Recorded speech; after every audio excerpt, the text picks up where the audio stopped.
All right. Sorry about the delay here. I had some technical difficulties. So, if you can, anybody can let me know in the chat if you can hear me, and we'll sort of ease into getting started here. Uh,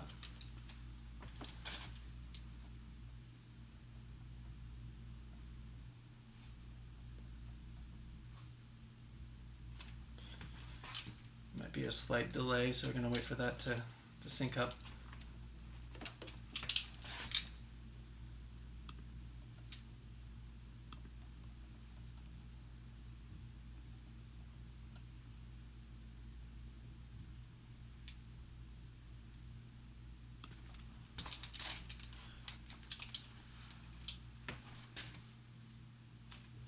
Well, it looks like about 5 people are viewing. If someone could just type in the chat, just let me know if you can hear the audio.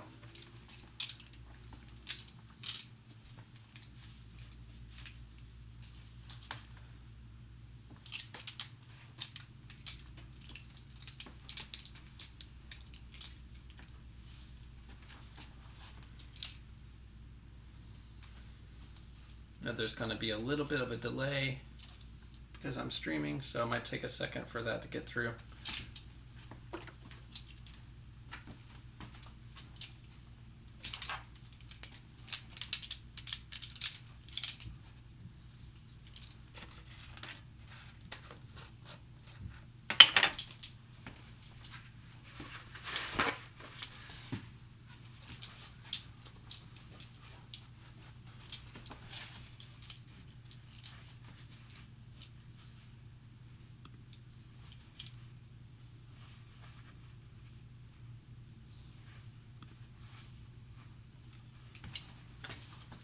Also, just let me know if the video looks decent. Maybe it looks decent on my end, so I'm going to go ahead and get started here. And oh, cool. Hey, Katya. Hope you're doing well. It'll take a minute for you to hear me, probably because of the lag. So I'm going to go ahead and get started. So we've been doing these live streams. Trying to do them every weekend. We've had some technical difficulties, but we're figuring this stuff out. So a lot of people are in this situation where we're using technology we haven't used before. I'm going to be doing a painting or a study of a John Singer Sargent portrait. So hopefully you can see the reference that I have on to the left of the screen. Yeah, so that should be pretty clear.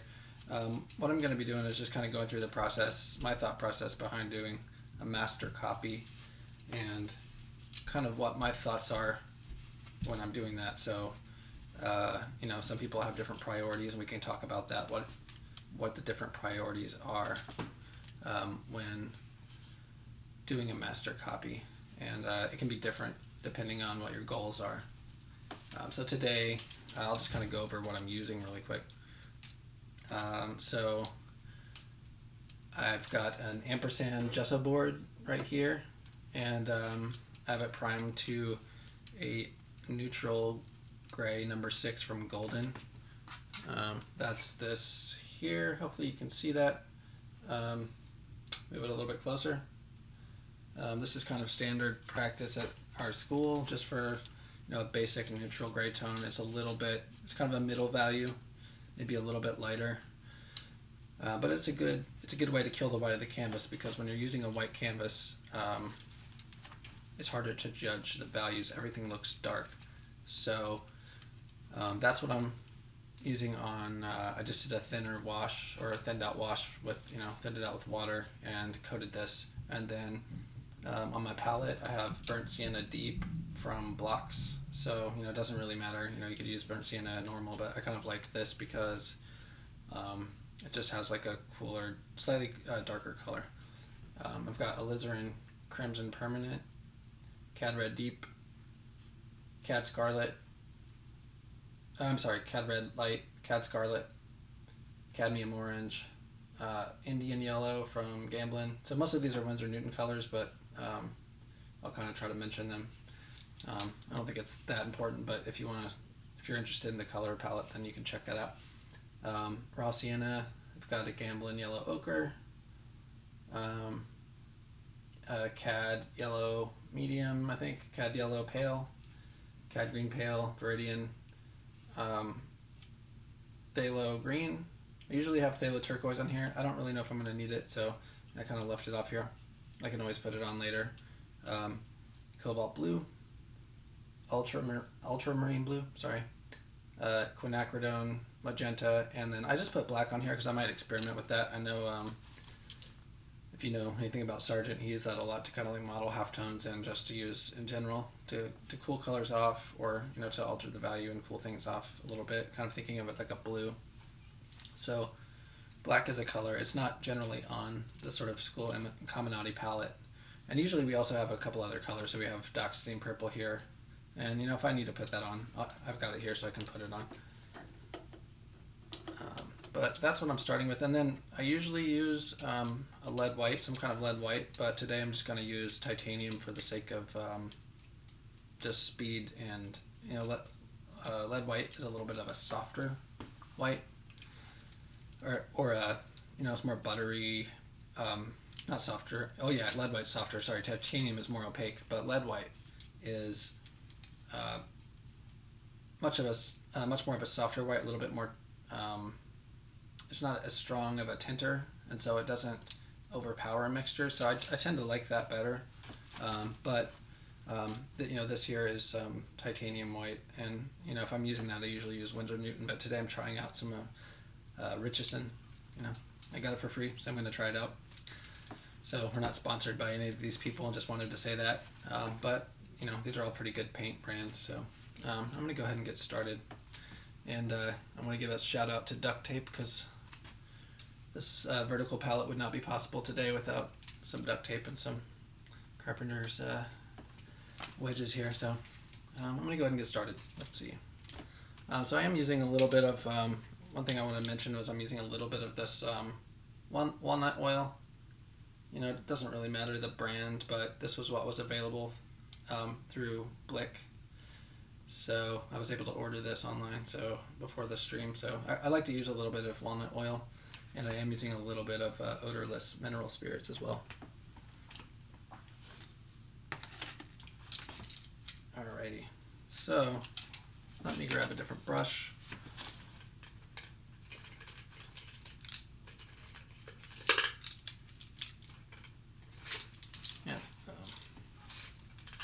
Yeah, so for those that are interested, I do, a lot of people at the school and myself, I use a lot of these silver brush hog bristle filberts. I believe this is a 2, and then I've got a 4, and I use, or 3, sorry, and I use a 4 a lot. But I'll probably do my drawing stage with these. So that's a good thing to start with. I kind of like how I can push the paint around more and kind of like lean into these a little bit more, and they don't get worn out so much. But I also have, like when I'm working on a panel, I tend to start moving toward these, which are the Rosemary and Company filbert. They're called Master's Choice, so they're kind of a blend of hairs, I believe. If you have any questions about that, just look up the Master's Choice filbert, and they can tell you more than I can right at this moment. And then I sometimes use these kind of synthetic brushes just for different things, note taking, kind of when I'm marking colors on here. I like how they kind of stick a little bit more on a smoother panel. So this is, it's got a little bit of a grit, but if I'm working on canvas, I'll probably use the hog bristle filberts, these for longer. And, there are a bunch of good brands, but Silver Brush is a good brand. So I'm going to start with that. And, lately I've been sort of using burnt umber for my mixtures just so I have like a little bit more of a consistent tone. So I think, but one thing you can do is just take, if you don't want to do that and want to get a good grisaille color, it's sort of grisaille your underpainting color. You can take some ultramarine blue and some burnt sienna, and I usually don't put any white in this, but you can just keep, adjusting the ratio until you get sort of the temperature you want. So I kind of like a slightly cooler temperature, so I might test this out over here. That's pretty good. Um, I don't add too much terp to this at this stage just because I don't want it to be runny like watercolor. I can always kind of thin it out by taking my paper towel, kind of wiping off a little bit of the excess, or just putting some paint up there and just pushing it around. So hopefully there's not too much glare on my palette, so I'll try to do my best to kind of deal with that and maybe push the colors around until it gets rid of the glare. And one more thing real quick is using this knockdown brush. I think this is also made by Silverbrush, but it's just called the Alpine White. It's just like a 2-inch, kind of a blender brush, but I don't really think about blending it. You'll see in a little bit. I will use this to kind of kill the glare. That's kind of what I use it for.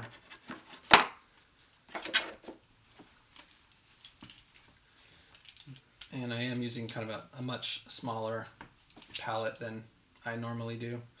As far as the size, I like a little bit more mixing space, but it's alright.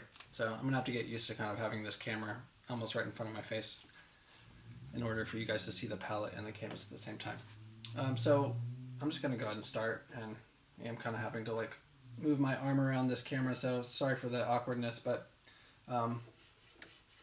as I'm going to plot this out on the canvas, I'm not being like too tight. Like some people start with the super tight pencil drawing, and they will transfer that, which is that's a process, and there's nothing wrong with that.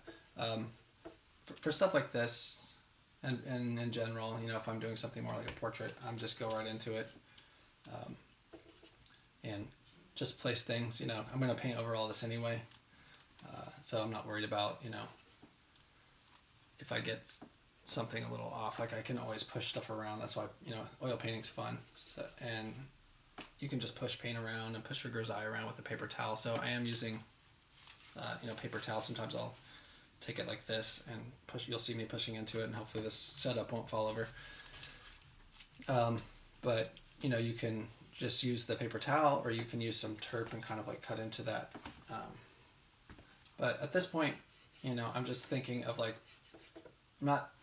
I'm drawing with paint, but I'm also thinking about like the big statement. So I'm going to try to like loosen up. But like I said, it's a little hard having a iPhone camera right in front of my arm. So this having to sort of like hunch down and that kind of thing. I'm also kind of thinking about the gesture. So right now I'm looking at you guys are seeing the image on the screen that I have running in my software, but I'm using an iPad right now to draw from, and it's kind of interesting to kind of try to paint this way, just because I have to have it moved over to far enough. And so I try to like think of it like I'm painting from life, and I try to step back and make sure that I'm kind of like not staying in one area too long, not not letting myself get too fixated on details right now, which is easy to kind of do, and then that's where things usually go wrong when you're doing a portrait or anything for that matter. I'm going to add a little bit of terp to get this moving a little bit because it's a little too stiff. So I think of like adding mediums and terp and or odorless mineral spirits. When I'm adding this kind of stuff, I kind of think of it like just add to taste, sort of like cooking. Try to tell students that with like modifying colors or just adding mediums is like you don't dump the whole jar of pepper in a recipe. You kind of add just a little bit, you taste it, and then you see if that works. So you just kind of steer it in the direction you want. I'm also trying to squint a lot. I'm trying to remind myself to do that because like no matter how much experience you have, it's always important to squint in the beginning stages to kind of simplify your values and your shapes. So I'm trying to really think about like, what are these big graphic shapes first? Harold, if you read Harold Speed's book, A Manual for Oil Painting, sorry, got it right here. So this book right here has a chapter called, excuse me, Painting from the Life. And I would highly recommend reading this book, but especially that chapter if you're interested in like portrait painting. But he talks about in the book, he talks about, you know, the kind of drawing that a painter uses is like, you know, it's useful for only so long, as far as like, you know, you don't want to have like super tight drawing because you're going to end up painting over it. So you want to kind of like think about the big graphic shapes of things, you know. And right now I'm feeling like, you know, I'll try to narrate what's going on in my head. I'm kind of feeling like I'm tightening up a little bit more than usual just because I'm kind of working around this camera. So, you know, I could start scrubbing things in a little bit more. You know, it might help to use a little bit bigger brush too if I wanted to, just to kind of like get out of my head that I'm using you know, I don't really want to think about using a pencil so much, but more, you know, I want to think about putting masses in. So painting is mass drawing, and it's a good thing to keep in mind that it's, and other, you know, dry media can be mass drawing too, and if you're drawing masses, that's a good way to think about it. But it's always important to remember to put in the ears too.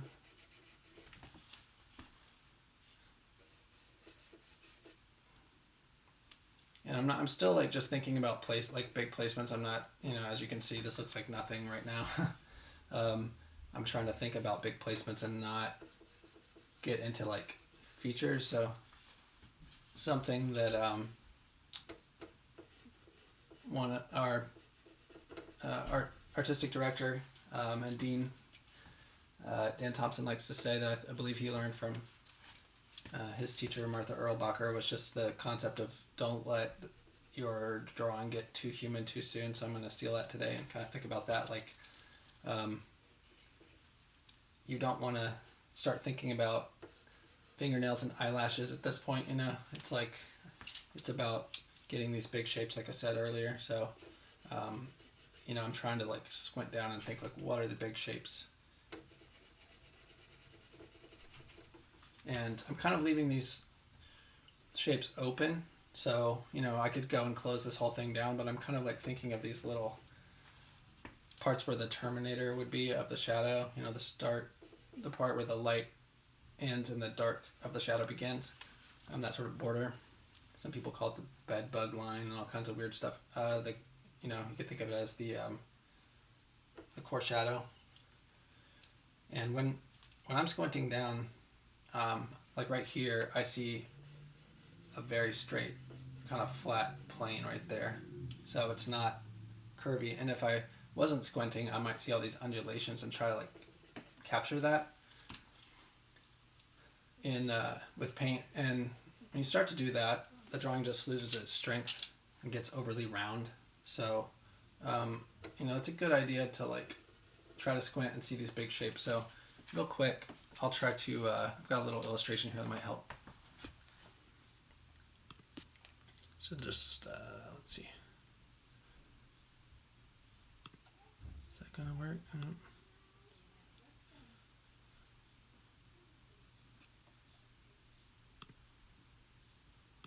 Well, let's see if I can.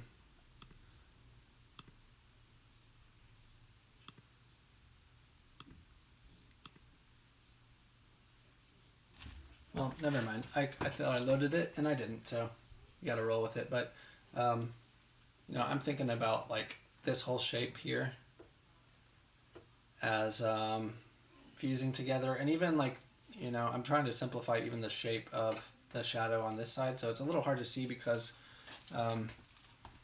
you know, the black, you know, black quote unquote of the suit is very dark all over. You can probably see that it's not completely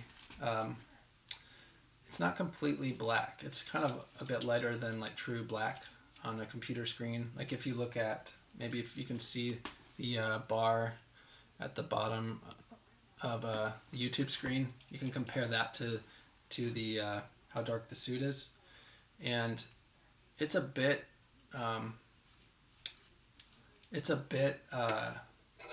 lighter. Oh, I see a comment that the top of the panel is a little, it's cutting off a little bit. So yeah, let me drop that a little bit. or actually raise my camera a little bit. Hopefully you'll see. Thanks for letting me know about that. Yeah, it's kind of a balance. I'm just going to have it right at the top. Sorry if that bothers you. I know it's kind of annoying when something's like right there at the end, but we'll see. I have to wait for the video to catch up so I can see if it really lined up. But I'm trying to get my palette in there as well so you guys can see the colors I'm mixing. And also I'm trying to be close enough to the panel so where I can actually, paint at arm's length, because if I move back too much farther, I'm not going to be able to reach the canvas. But thank you very much, Peter. Yeah, so push that around a little bit. Like, I don't want anything in this grisaille to be too dark in the beginning, so that's a little dark, but it's all right. I can just use my brush and kind of push it around, scrub it into the surface. But I think I was talking about this area, so I'm trying to think of this whole shadow side as almost like one shape right now, because I'm working in sort of a monochrome, grisaille. It's just kind of basically one sort of brownish color, and I don't want to make it too dark, just so it's not getting too muddied up when I put the sort of true colors on top of that. But anyways, if you look at this suit, right, in this area, you can kind of see, if you look closely, there's a lighter plane kind of skipping across the top of this. And so, not on my painting yet, but in the reference. So, if you think about the light kind of coming from, if you look at the highlight on the forehead, you can really see that the light's kind of coming from slightly above, maybe 3/4 above, 45-degree angle or a little less, and then it's hitting kind of here mostly, and then this white of the collar is a little bit lighter, but it's not much, and that's just lighter because it's a white collar. So if it was the same tone as the skin, it would be darker, I think.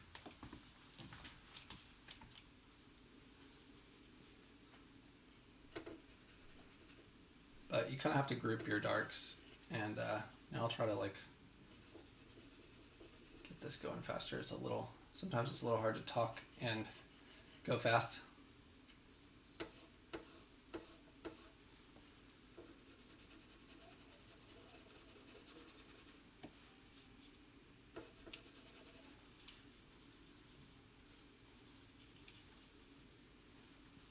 And when I'm looking at the nose here, when I put this in, I'm trying to squint down, like I said, squint down. See that there's a big sort of shape, I'm not thinking about the separation between the wing of the nostrils, that sort of side here versus this side of the cheek. I'm just fusing them together, and I'm kind of even just bringing this down. I'm going to use the color, paint from the color on the mustache to cut into that. I think what I'm realizing now, as I just sort of let my eye move around, is that I have this too far over. So it's no big deal. I'm thinking about this sort of center line of the face, and in the reference we're seeing more of this side. So I need to have the nose kind of over farther, because I'm sort of frontalizing the face, and we're seeing less of this side right now. So I'm going to push that over and think about kind of, how far over should that be? So it's quite a bit too far to the left, and that happens.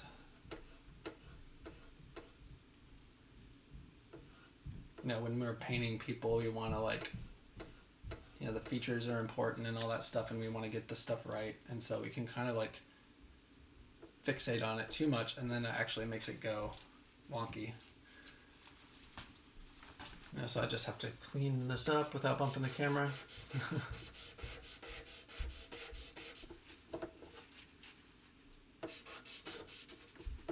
And a lot of times I'll leave my I'll leave my shadows slightly bigger, that way I can cut into them and kind of have like a more fluid edge when I am, getting more paint on here. That way I'll have just like more fused edges rather than like having like one tone butt up against another tone and kind of create this weird kind of sharp edge. So, don't generally want to treat this like kind of like painting in a color or drawing in a coloring book or coloring in a coloring book where you're just like staying right inside the lines. You want these layers of paint to go in, kind of go back and forth into each other. So let me get this scrubbed in a little bit more so I can kind of judge what's going on. There's that kind of flowing down. I think I have some of this too high up, but we can check, like where's the corner of this jaw in relation to that. So even though I'm not thinking too much about like features right now, I can kind of delineate some of this a little bit just to give myself a placeholder. Make sure I'm not making the chin or jaw too short. Or at least, I don't want to place it too low, or too high, rather.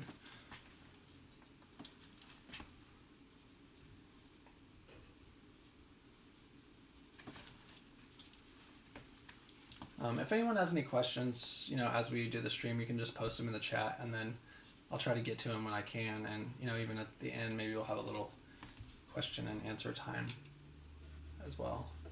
But I'd be happy to try to answer any questions as I'm going. So, fire away, and I may have to back up and see what I missed, but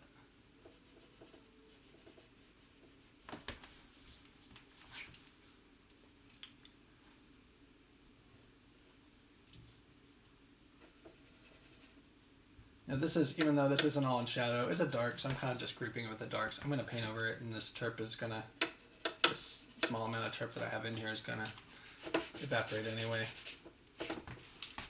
So it's not necessary. I mean, it might have a cleaner color if I didn't do that, but what the heck.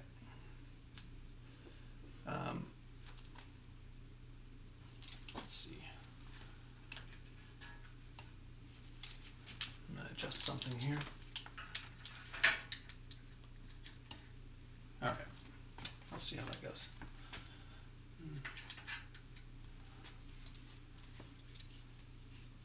So I'm thinking, like I said, I'm thinking about the center line of the face, making sure that I put this, just get some kind of like placeholder there.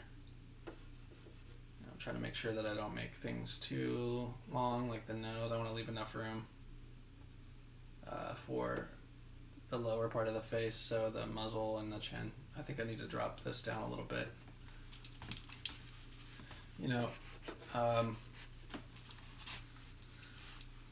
Something that one of our instructors says a lot that I like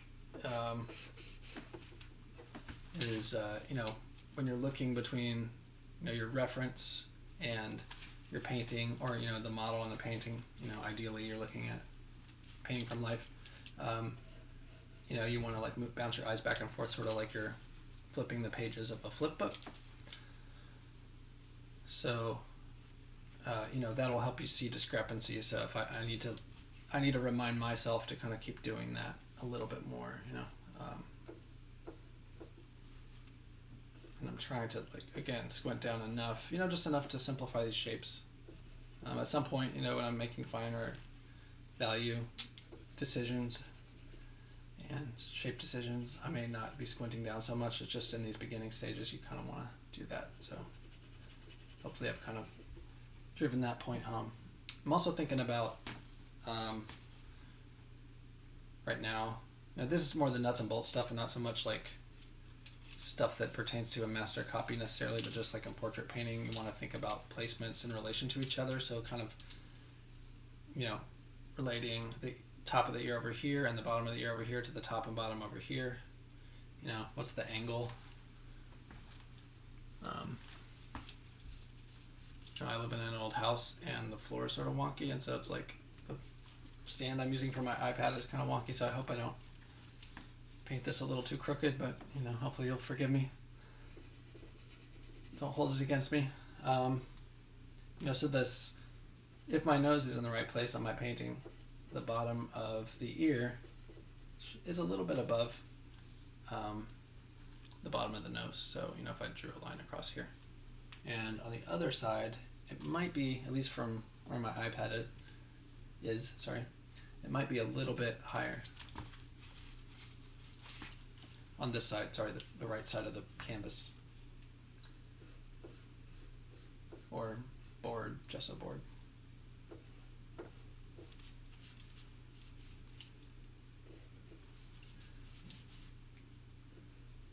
It's easy to kind of like rush through this stuff, especially when you're doing a live stream and kind of like, it's easy to get a little nervous or whatever, but it's important to take the time to kind of get the placements right, because then it's just more fun after that. You don't have to worry so much about the drawing and everything. I'm also sort of trying to kind of step back every once in a while and look at things from farther back. And I found that when I can remind myself to do that, I make much better decisions and paint a lot better. When I don't remember to do that, a lot of times the likeness gets way off. And you should be able to kind of like get a likeness through the basic placements without even having lots of detail. So that's what I'm trying to do. And you can even just have like the line under the nose or a tone under the nose as a placeholder. Maybe like the part in the lips or like the part underneath the lips. Between the chin and the lips, that sort of indentation. And then you can just have the bottom of the chin, sort of eyebrows, and just the placement of the head. And it should sort of look like the person, so that's what my goal is, to kind of do that. We'll see how it plays out over the next couple hours, but it's good to try to go for that. It's like seeing somebody from a couple blocks away, and you can sort of still tell who they are just based on those like big graphic shapes. And I'm going to check the comments real quick to make sure I'm not missing anything.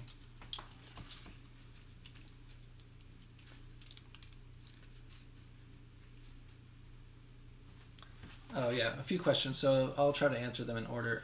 Is my palette based on Sargent's or my own preferences? I'm definitely thinking about Sargent's palette, and I don't know exactly what colors he used. I've looked into it quite a bit, but a lot of times when they find people's paint tubes, and after they die, they don't they don't know exactly what they use, because any one of us might have a ton of colors that we don't use. We just bought sort of for fun and don't use, but I did put some things on here I don't always put on, like black, ivory black.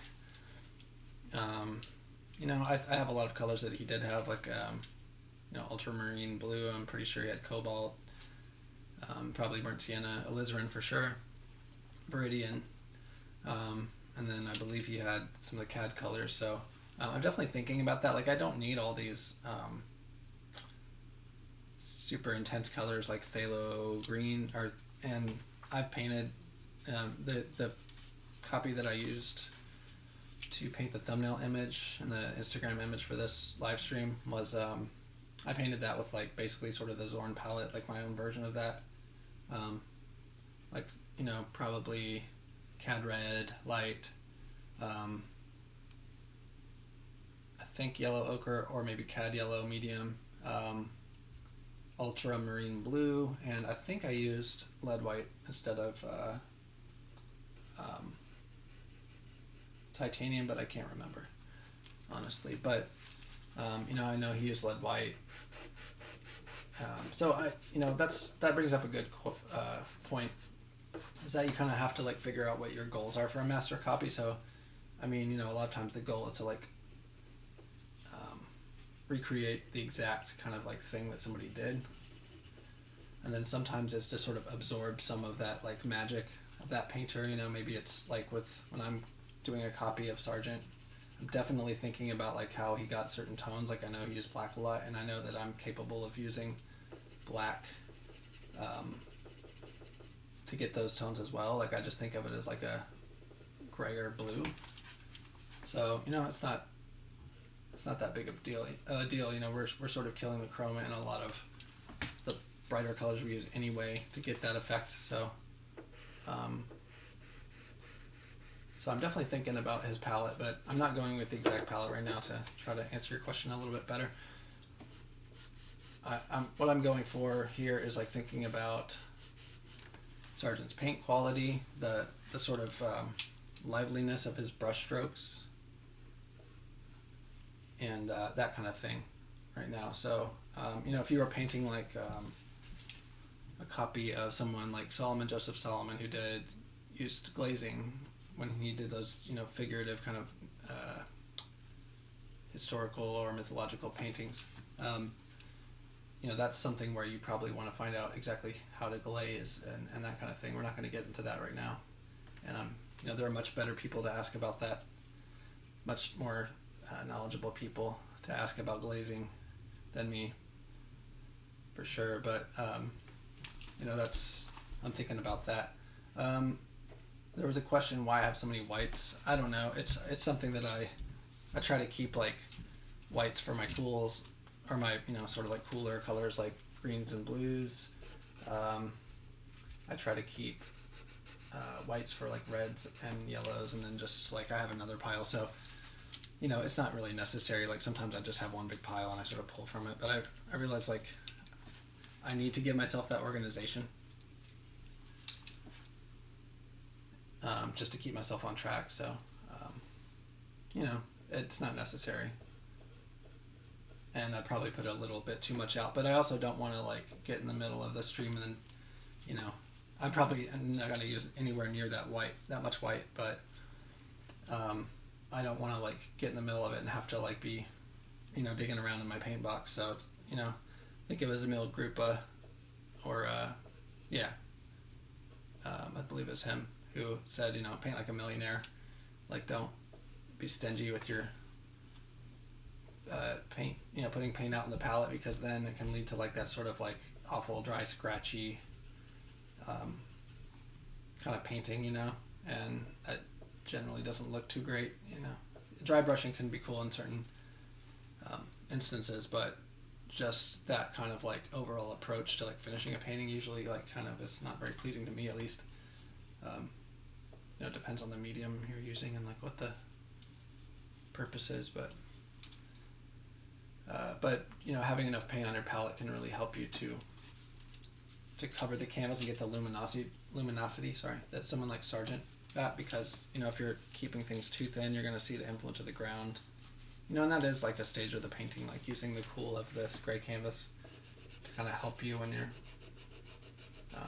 it's kind of like some people call it duotone, or you're kind of using the grisaille color and then this cool sort of bluish gray to kind of be the cool cool skin tones. But I'm going to go farther than that, or I'm going to attempt to. So I'm not going to keep that for too long. Knock on wood. So that looks awkward.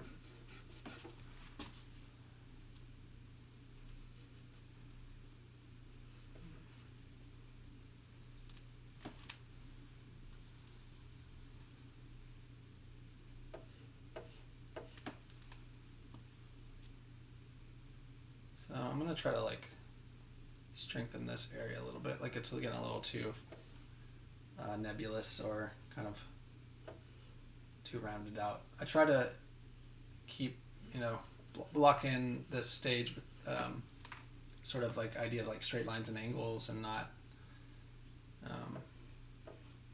let things get round.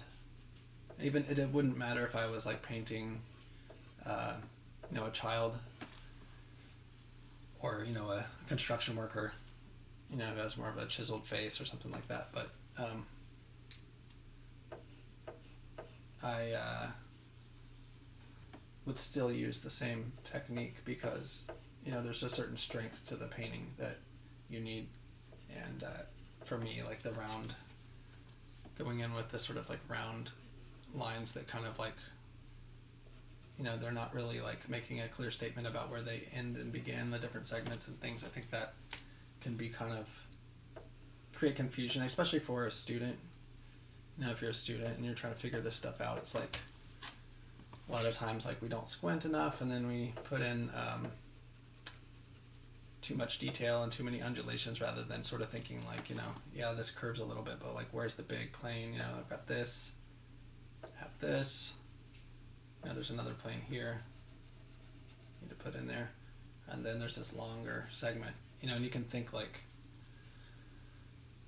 how long, or you can use different strategies. You can think like how long does it take my eye to travel, you know, across that line versus like this one. You know, there are different like sort of like mental games you can play that, you know, I try to encourage students to think about, and some of them will be more helpful to students. You know, they're individual. Some people they gravitate toward a certain technique a little bit more.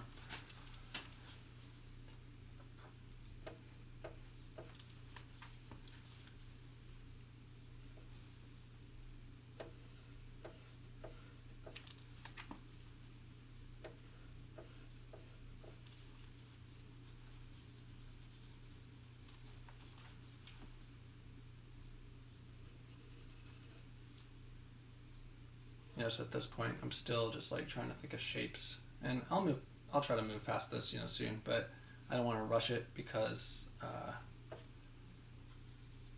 you know, why proceed on a drawing that's not right?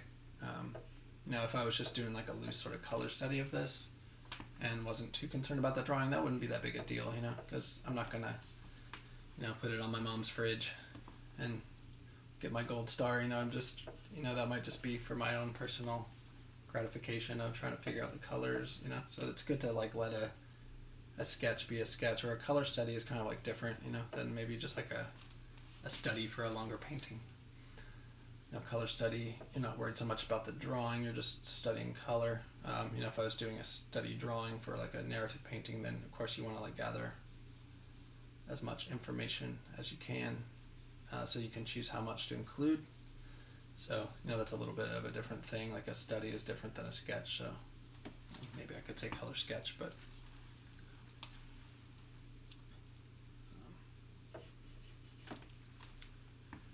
so you can see in here, like I do have like a, you know, a little bit of a darker value here, and on the reference, this is darker than this shadow on the side of the face, but I'm not really thinking too much about separating the values, really. I'm just kind of like, you know, it's not completely arbitrary, but I'm just still trying to like fuse these shapes together. You know, the artist James Gurney, in his book and blog, he's sort of on painting and drawing, he talks about shape welding, which is a term that I like to think, you know, I like to use. I like to think about that. It's just I'm fusing this shape and this shape, excuse me, you know, fusing all these shapes together and letting them sort of be like one thing for a while, and then I'll go separate this stuff when I go to put color in.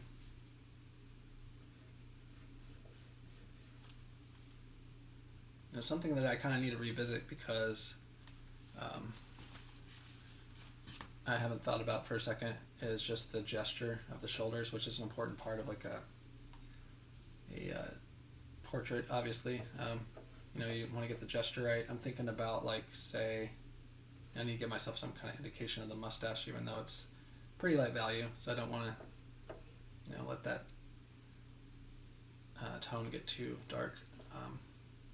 I'm going to wipe that out in a second, but I'm trying to think like, do I have enough space down here for the chin and the muzzle kind of area, but also I want to make sure that, say, if this is in the right place, that this line of the shoulders, you know, the suit coming across, is in the right spot compared to this. So if I plumbed across horizontally, just, you know, you don't have to use your brush handle. You could. It's, you know, it's not bad. But, you know, if you don't ever use your eye and just use your eye to measure, you never kind of like develop that sense, develop the subtle kind of like measurement skills with your eye. You know, your eye can be a measuring tool, and that's kind of what I try to do, is like let my eye become a measuring tool. Then you can check your eye and see how much your eye is sort of getting better at seeing. But I'm looking at this point right here, and I'm seeing like how high above this bottom of the chin is at, because I can see it's a little bit higher, so it's not much higher, so I'm kind of in the ballpark. That's good. I'm also trying to like connect this side to that side and think like, okay, this side overall where we have that transition from here to here, this point is a little bit lower than that corresponding point, so I'm kind of thinking I see this arc kind of doing that. So I am going for like some kind of accuracy. If I don't get like a perfect one-to-one copy, and I'm not going to, if I don't get that, I'm not going to be disappointed as long as I got something out of this master study. And you can see like, if you go look at like copies that Rubens did of like Caravaggio or things like that, like, sometimes he may have done a better copy, I don't know. It seems like he worked out some compositional things in his own version of it, but you can, let it be fun, and it doesn't have to be like this rigid thing. But you could, if you wanted to like if you're doing something more elaborate, like, painting a copy of Waterhouse's like Lady of Shalott or something like that, you probably will want to like make more meticulous placements. I'll spend a little bit more time on that, but I'm painting on a small panel. I'm not sure the exact size, but I think it's about is it 9 by 12 or something like that? 12 by 9, whichever way it is.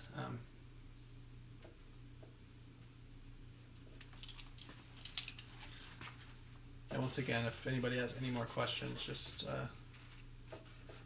throw them in the chat, or you can, something cool to do would be to let us know where you're watching from, like what country or what state or whatever. It's always cool to see like where people are checking in from different parts of the world.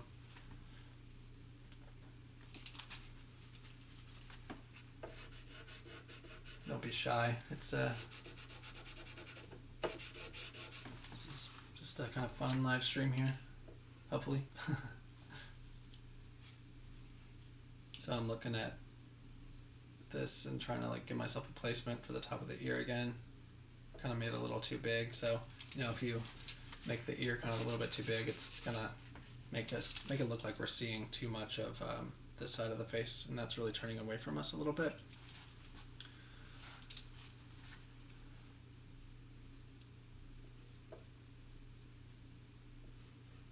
If someone also just wants to let me know, how the video is going, if just let me know if it's coming out all right as far as sound, or the video stream's working all right, because sometimes these things go wonky, and I don't want to be painting for 20 minutes and realize nobody's watching. So just somebody wants to let me know, that's cool.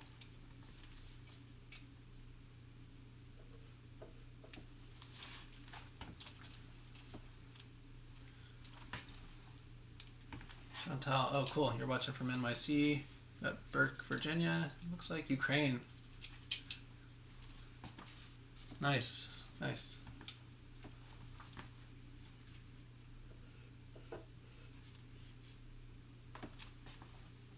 Oh cool, the benefits of master copies, yeah, that's great. That's a really good question. And people have different opinions about that. I've seen like kind of articles in the last couple of years, or even like, it's kind of a funny story. I was like painting and doing a master copy in the Philadelphia Museum of Art, copying a Mancini, his Il Saltimbanco, the little boy circus performer painting, which is one of the most beautiful paintings ever. And myself, back when I was a student, I was doing this master copy, and then there was another student in there with me doing a copy, and this tour group came through, and the person doing the tour was like, these people are doing master copies, and there's a debate about whether master copies is even a useful kind of skill. And it's kind of funny just because it's like, oh well, here we are doing these master copies, and someone's sort of like making it sound like it's kind of not useful. But I think they're useful in my own practice. Like, it's kind of fun just to do a little copy of something like Sargent, and if you like something else, there are plenty of other painters to copy, not just Sargent, but I thought this was a good good thing to copy because there's enough like obvious color here. I didn't want to do something that was all sort of like brown school painting because there's some nice like yellows and pinks and different things in here, so there's a lot to grab onto. But anyways, something that I use them for is just to kind of like break out of like habits or try to absorb a new technique or just think more about something like with, I mentioned earlier when I'm thinking about Sargent, I'm thinking about like the way he uses brush strokes. A lot of times you can see the direction, like especially in his foreheads. You can really see like the directionality of his brush strokes and how he's sort of sculpting with paint, which is something that I try to strive for when I'm painting.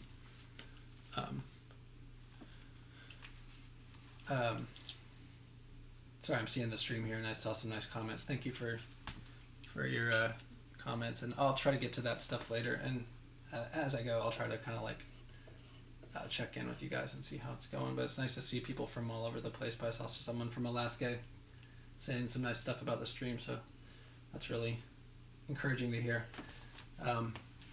But anyways, back to master copy. Sorry. When I'm looking at someone like Sargent, I can really see the way he's like pulling paint across the forehead like this, or here, if you look on the reference and kind of like try to see where I'm pointing, you'll see his brush. He had a bigger brush and it's almost like he did that stroke of like the highlight on the cheek kind of above that rosy kind of like magenta pinkish area. It looked like he pulled his brush stroke that way, or at least diagonally, and kind of used like a brush that was just big enough to do that stroke. And that's, he made it look like that, but if you read about Sargent, he definitely took a lot of time to make things look like it was off the cuff, and you'll hear about him like screaming things like, backing up from the canvas and saying demons, he's like sort of, and then attacking the canvas, and then sort of, he might have spent months on something and then scrapes it all off and starts over. So, I wouldn't get the impression that like everything he did was like perfect, but he covered got a lot of canvas mileage and brush mileage. Sorry. So, that's an important thing to think about too. But anyways, there's a nice sculptural kind of quality to his brushwork. So that's something I'm going for. And there's also this kind of like off the cuff look to parts of it, even though it was very masterful. He's definitely like using a lot of like mental bandwidth probably to like think about this stuff. So I think that's really good. In a minute I'm going to go into color because I don't want to spend too much time. I realize like even though I want this drawing to be good for a live stream and all that, it's also I don't think anybody was going to want to watch this for 5 hours or something while I try to get everything right, but I want to get kind of into the meat of the color and value and stuff. Let's see. But I'm trying to think, about live streaming. Trying to think about master copies, and, the benefits of that. I think, like, definitely just thinking about, like, technical things that a painter did, like if you want to absorb something they did, you might, try to pick a certain painter. Like, people like Zorn and Sargent, had a nice sort of shorthand kind of way of rendering things. It's not like it's, cheating or not including enough information. It's just a nice like artistic editing of the information. Like, they're just masters, and there are painters that don't paint like that I love just as much. So this is just kind of like a good image to pick, I think, for like a demo. But I think that like say you were gonna do a painting of if you're having a hard time painting water or something, like I can think of some Zorn paintings where people are like in a boat, or there's a woman, like a nude figure, who's kind of like dipping her feet in the water on like from a dock. She's sitting on a dock or rocks or something like that. I think it's rock actually, but she's dipping her feet in the water, and there are ripples of water going around her legs, and like that might be a good painting to look at, to kind of study ripples. Like kind of you definitely want to paint from life and go out in the landscape, but say you did that and you're still having trouble, you might see how Zorn approached it, or a seascape painter, a maritime painter. Oh, hey Shira. Yeah, I'm seeing a lot of comments, people chiming in from, let's see, Atlanta, Virginia Beach, Chatham in the great state of New Jersey, so you're not too far away. Was Phila, I hope I'm pronouncing that right.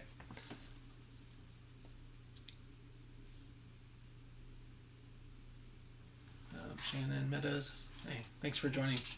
Thanks for sticking around that late start that I got. And I'll try to slow down. I know when I'm doing this stuff I get a little trying to think about painting and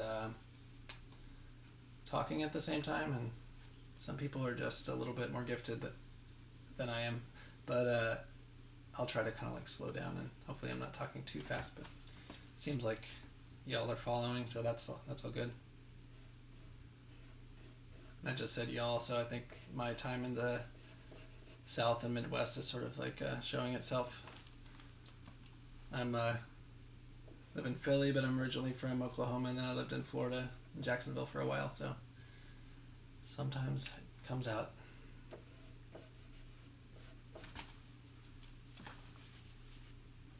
Oh, thanks, Dan. That's the kind of endorsement you want right there.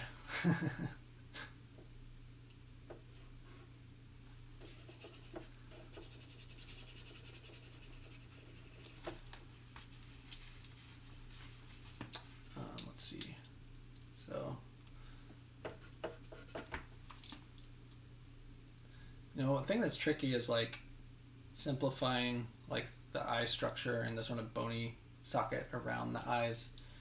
Since Dan just chimed in, I'll mention some stuff that he teaches about that I found helpful. It's thinking about when you're blocking in the eyes, you kind of want to leave those sort of floating, or kind of hold off on putting details into the eyes as long as possible, and kind of build the structure around the eyeball. How to think about the bony structure and the planes. So I think that's something that I try to do, but it is kind of hard. Excuse me. That's why I kind of want to make sure that you squint enough. I'm kind of thinking about even just the thickness of some of these shapes, that can throw off the distance from the hairline to the brow line. So this isn't a line right here, it's a shape. And it has a thickness to it. So if I don't think about that, if I make this, a 1/4 inch thick when it's really an eighth inch, and then I keep repeating that process, or down this way, maybe more, because this is more of an open space. But if I just kept making each shape a little bit thicker than I saw it, by the time I get to here, it might be a 1/2 inch or more. So that's going to really throw off the proportions and just the likeness. So I'm trying to think about that. Shapes have a thickness, and it might help to kind of think about them as say a give an identity to a shape. Sometimes I talk to my students about this, and I think it's kind of get some laughs. And it's another thing that I sort of remember picking up from Dan Thompson was just the idea of thinking about shapes as having an identity.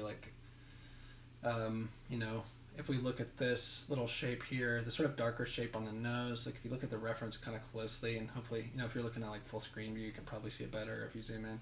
But there's this sort of dark shape here that kind of looks like a boomerang or a stealth bomber, just that shape there. And then this shape here kind of looks like a cartoony, crocodile head from profile view with its mouth open here and there. So I'll kind of try to keep those things in my head, because people talk about memory drawing, which is great. I try to do that a lot. But all drawing is memory drawing. Sorry. So, if you have to look away from your model that you're painting and try to retain that image in your memory so that you can transfer it to the canvas, unless you're kind of maybe doing the camera obscura thing or whatever, or Lucida, whatever. You probably know better than I do about that, but you're not seeing your image directly behind your canvas or underneath it, so you have to use your memory, visual memory, and so the more you can kind of like give an identity to a shape, the better chance you give yourself of like developing a better image of or transferring that image onto your canvas. So that could be a strategy that you use, and maybe next time I get to do one of these things, I'll have a better illustration of that. I had an illustration in there. I thought I had in my software, and I forgot. Wah, wah, wah.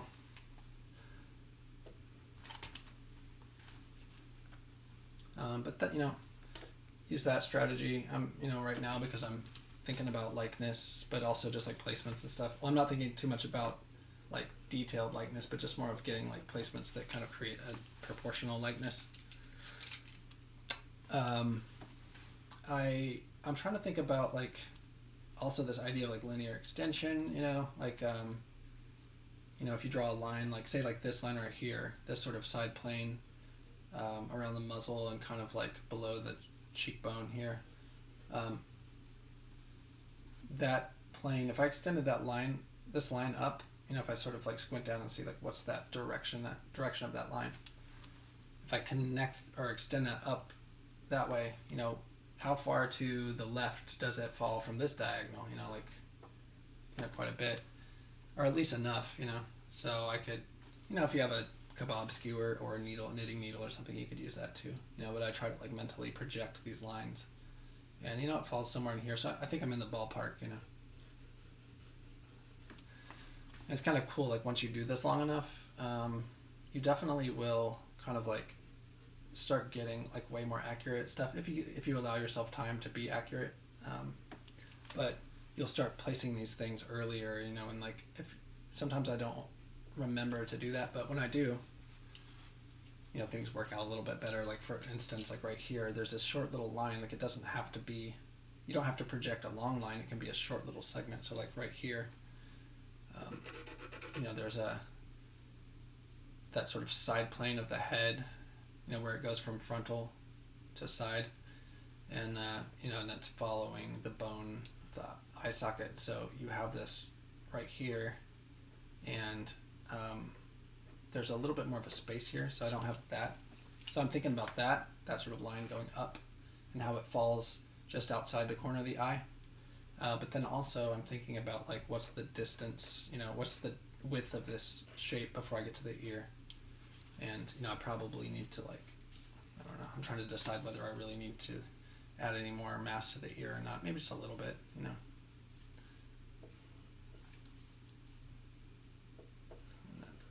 that in there. No, I've got to lighten it up too, because I don't want to have like a super dark tone necessarily right there. I make decisions, and then it's probably a good time now to step back a little bit, kind of like see where I'm at. It's turning out all right. I think it'll look better once I get like more color on here and everything. But I want to make sure that when I make a correction or a placement, that like I want to see how it relates to everything else. So everything in art and painting is really about like relationships of things. Just like in life, it's about relationships and not all this other stuff. So, if you're thinking about color, if you're thinking about value, if you're thinking about even linear placements, like everything has to have a relationship. Like if I put this here and this was a blank canvas, like that wouldn't have much of a relationship to anything besides like the boundaries of the canvas. So, it would have a certain design or compositional like design effect, might have sort of a certain importance placed on it being the only thing on the canvas, but it's not really a shape yet, or it's not really it's not gonna look like a person for sure if I'm painting a portrait. So everything in here is like a relationship, and so like if I just zoom in to one area and try to work on that for too long without relating it to everything else, then the balance gets thrown off, because it's like, if I painted this eye perfect, but then didn't have the balance right in relation to everything else, then it's like, what good is that perfect eye gonna do me? I might have to move it over like a couple inches on the canvas. So I'm trying to like reassess constantly like what I'm doing in a constructive way. It's like you don't want to let that paralyze you and kind of, don't want to start getting fearful and be like, oh no, like I messed it up, it's fine. Just, use your paper towel or whatever your favorite erasing tool of choice is, you can do that. I'm going to check the questions real quick too.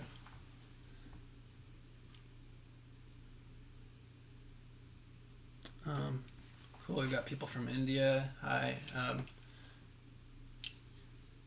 Is it Advite? I don't know. I'm sorry if I pronounced your name wrong. Barbara, thanks for your comments on the setup.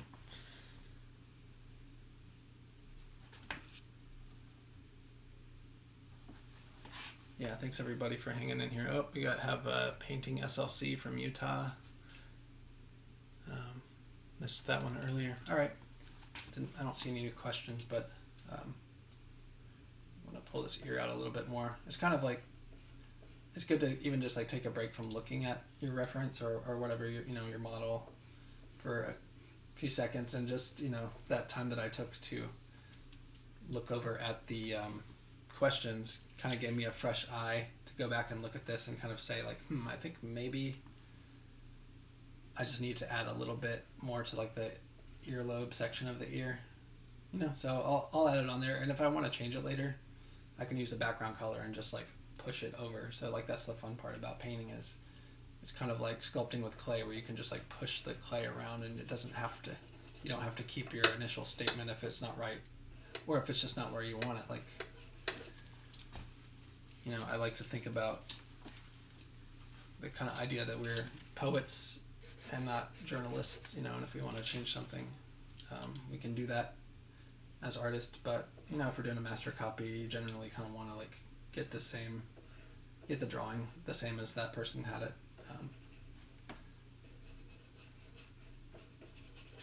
So not going to make those excuses, but it's good to think about that.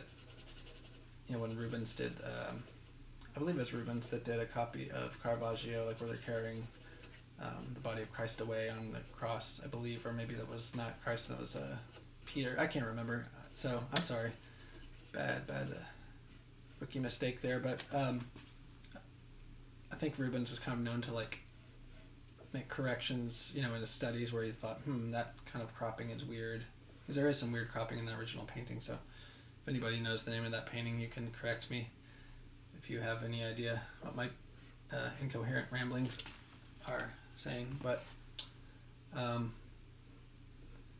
yeah, you can edit things too, and you can use it as like a compositional exercise and say like, I like this painting, but I don't like the way this thing lines up. Like, how would I change it? So it's always good to kind of like do that. And I think that's kind of an important concept when, as an artist, is like thinking like, how would I change this thing? Get your brain working, which I think is always, obviously always good. There is a certain amount of like intuitive reacting when you're painting, but it's not all that. All that, the intuition is based on years and years of practice. So it's like you aren't using as much mental bandwidth if you have a lot of ability and skill, or just a lot of practice. That's kind of the point of practice, so we can just kind of like play and improvise and not think too much about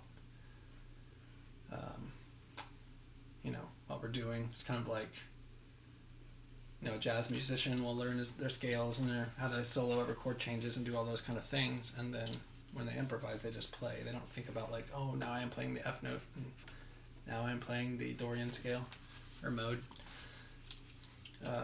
They're thinking just kind of like playing.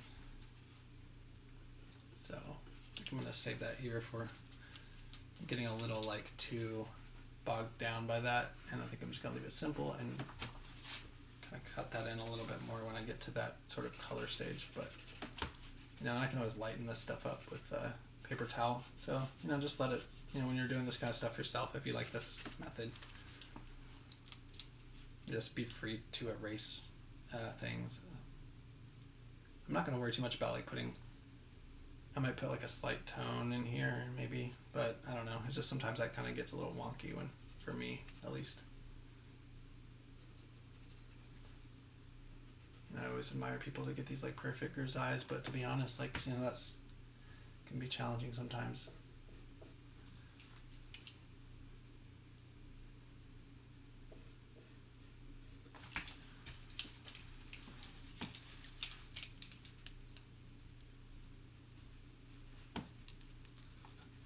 Oh, so other than the paper towel, are there any other tools that you can use?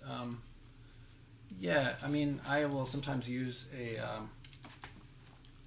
So that was Kareem. Uh,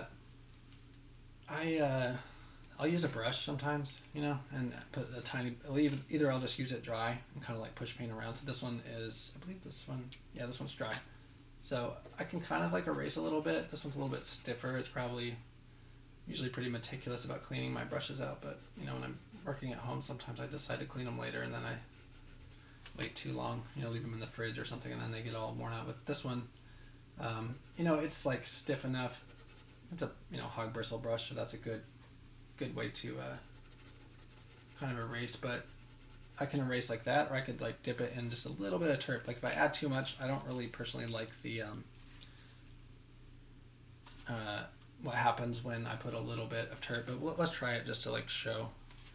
Maybe I'll do it down here. So I've got a little bit of turp on there, and I don't like that kind of runny wet edge. But you can kind of control that by when you dip your brush in mineral spirits or something like that, or turpentine or whatever you're using. You can take your paper towel and sort of like what I'll do is wipe the brush off a little bit, or just I just dipped it in turp again, so I'll just kind of do that and get a little bit of the turp off, because a little bit of turp goes a long way. And I think like when people are first kind of learning how to manipulate paint and like trying to get the balance of like turp to paint right, there's this tendency to like use way too much turp, and it's kind of intimidating. It's like, we don't, if you're just starting out in oil paint, it's just like, how do I know how much to use? And I try to just dip the tip of my brush in the turp at first and kind of, I'll kind of tease it in or ease it into the side of the pile, and I don't put it right in the middle of the pile, because once you get too much turp in that pile, you might as well just scrape it off and start over again, because it's like you'll have to use so much paint to kind of get it back to where you want it, or that's just kind of like what I've found. So I actually kind of like use just enough turp to get the paint moving, and then I like when I'm painting and using turp just to loosen up the paint, I'll just use a little bit of turp just to get the paint moving enough to where it feels good to me. But I also kind of like using the bristle brush and really like pushing paint around in the beginning stages. So, as I add more layers to the paint, it's almost like just the paint is touching the canvas and not so much the brush, I mean, that's kind of like a simplification, a broad simplification, but I will kind of let the paint do the work and not so much, like I'll let it drag across other wet layers of paint and get this like nice quality to the paint. So, so going back to erasing tools, if you are going to use turp, I would suggest like kind of wringing the turp out just a little bit, so you don't have like a bunch of turp in there, because it'll really fill up your brush even if you just barely dip your brush into it. I'm going to just take a little drink break real quick, because I haven't been drinking any water yet, so.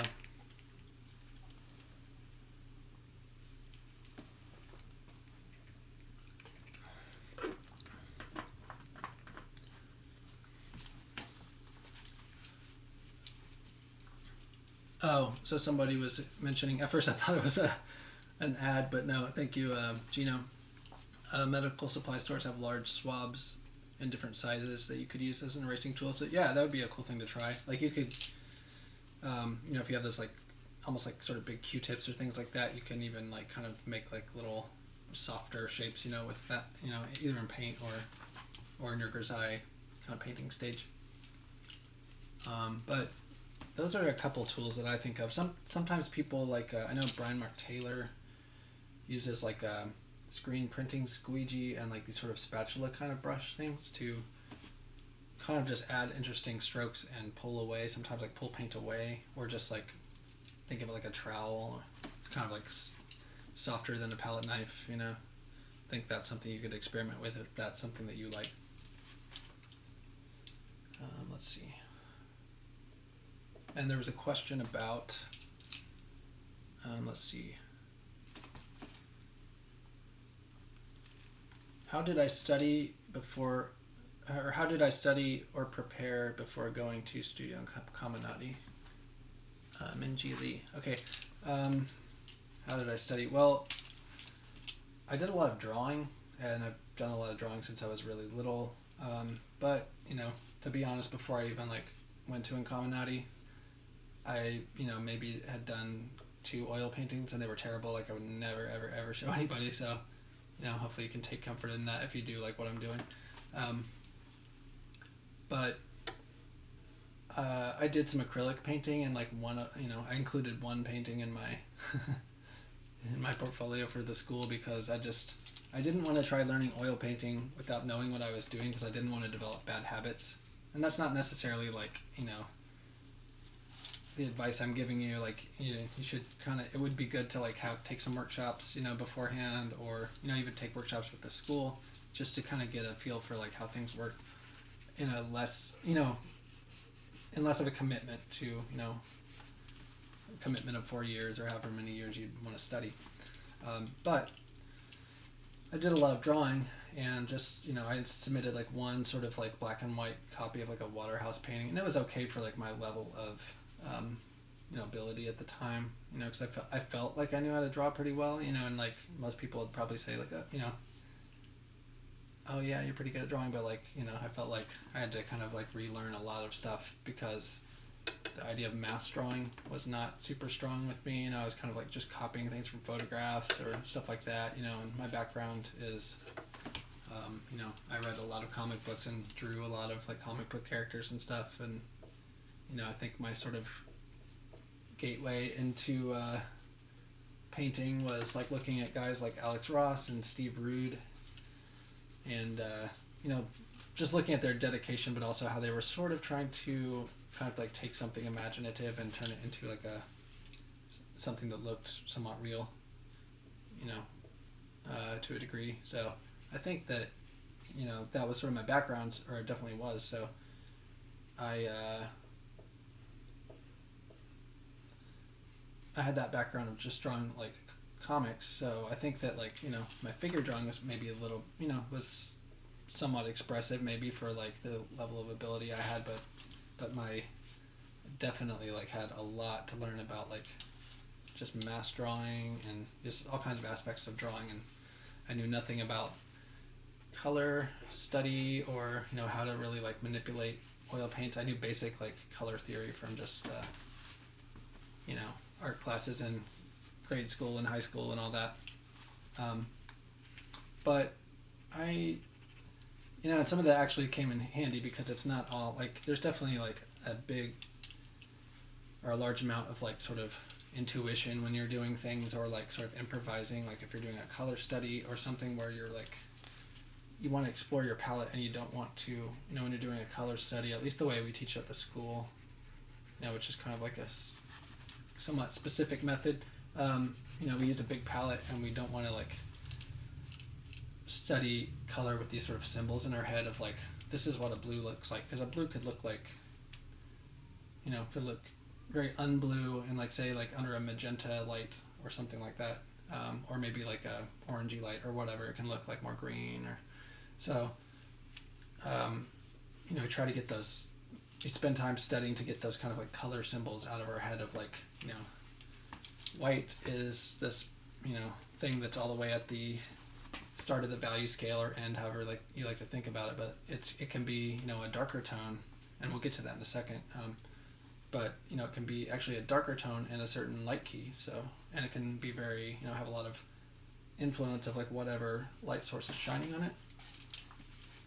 So that was something that I had to learn, was like just the idea of like light key and not copying colors. It's just trying to think of like, how do I get that light effect, so it's like kind of based on things like the teaching of Charles Hawthorne and Hinchy and like the Impressionists and all that.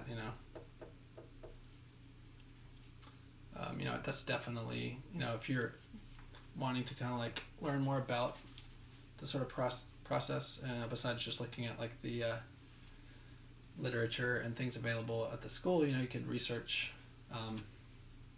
people like Henry Hinchy, and I would highly recommend getting Charles Hawthorne's book on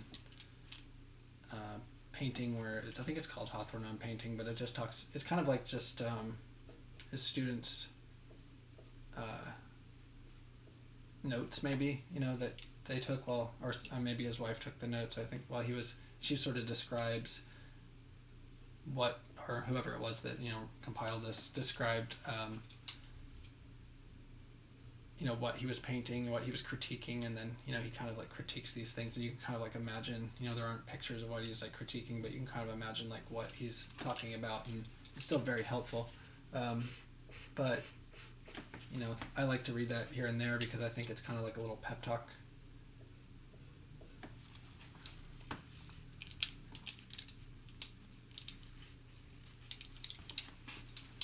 But anyways, yeah, there's some other comments, and I'll get to in a minute. Some good questions.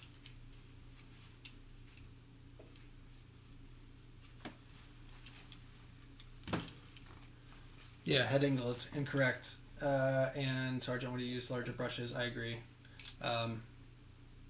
Yeah, like I said earlier, I'm kind of like doing my interpretation of this, so you have to decide what your goals are, like with painting a master copy. And, I'm also painting this. I'm sure the original is probably much larger than I'm working on, and I kind of like, when I'm drawing, I kind of like to get in there and use a smaller brush, but yeah, it's definitely good to use a big brush, especially when you're painting the background, which I'll probably get to, depending on what size brushes I do have available. I'll get to that, but I'm also like, one thing I'm dealing with is I've got an iPad on a stand that is on a floor that's very crooked, and I only have so many stands to hold up a computer and my phone and a laptop, so I'm actually not looking at the YouTube screen, I'm looking at an iPad, and it's sort of wonky, so I'm trying to do the best I can, but it is definitely, it may not be perfect.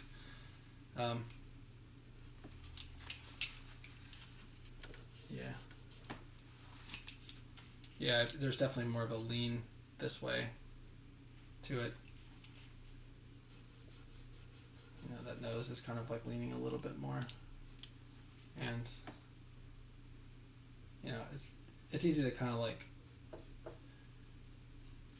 frontalize, like I said, so I think that like this is kind of like turning a little bit too much, but it's easy to, I think one thing to get used to, especially if you're like, you ever have to do this stuff in front of people, is you have to kind of accept that there are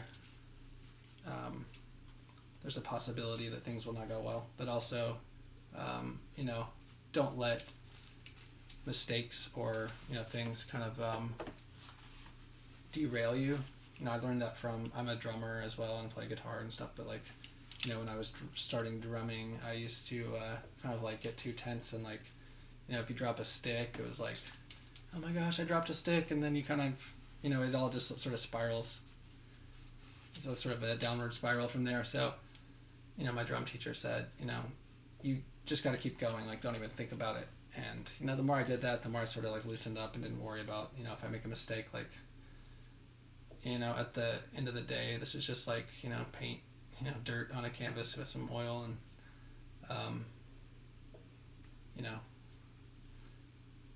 I'm definitely not pretending to be at the skill level of someone like Sargent, who had years on me, and is just like a master. So appreciate the insight, but yeah, I realize I can't let those kind of things kind of like derail me. Because once I get into this, start pushing color around, I'll actually kind of use color to kind of like move things around a little bit.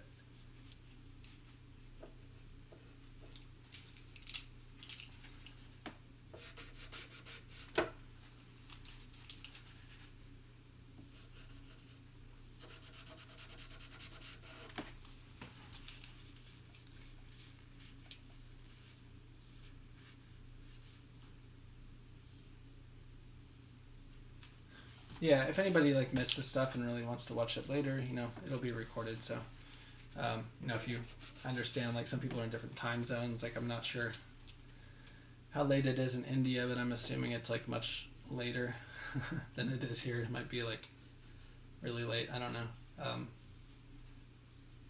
But I appreciate people watching from wherever they're watching from, and if you missed it, if you end up having to like check out or whatever, you can definitely pick it back up by rewatching it. Um,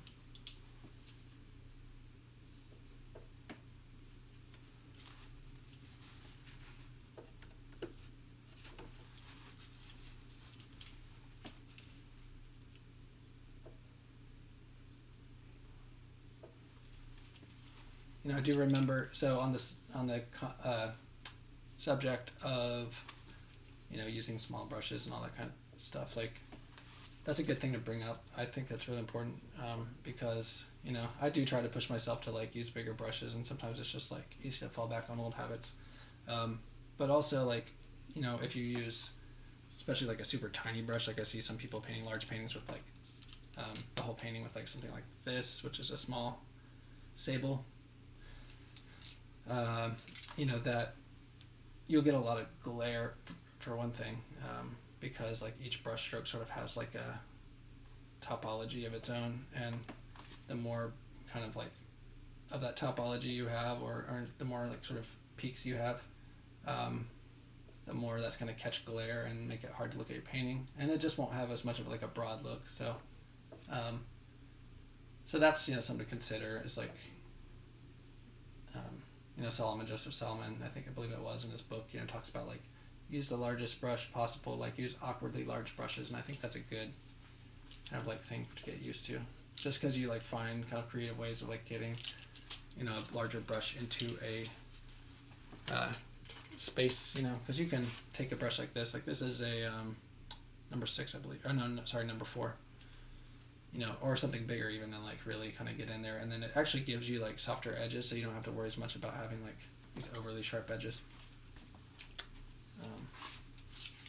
But I gotta start cruising because I realized how long I've been going, so I gotta get some color in here. Take a little drink break.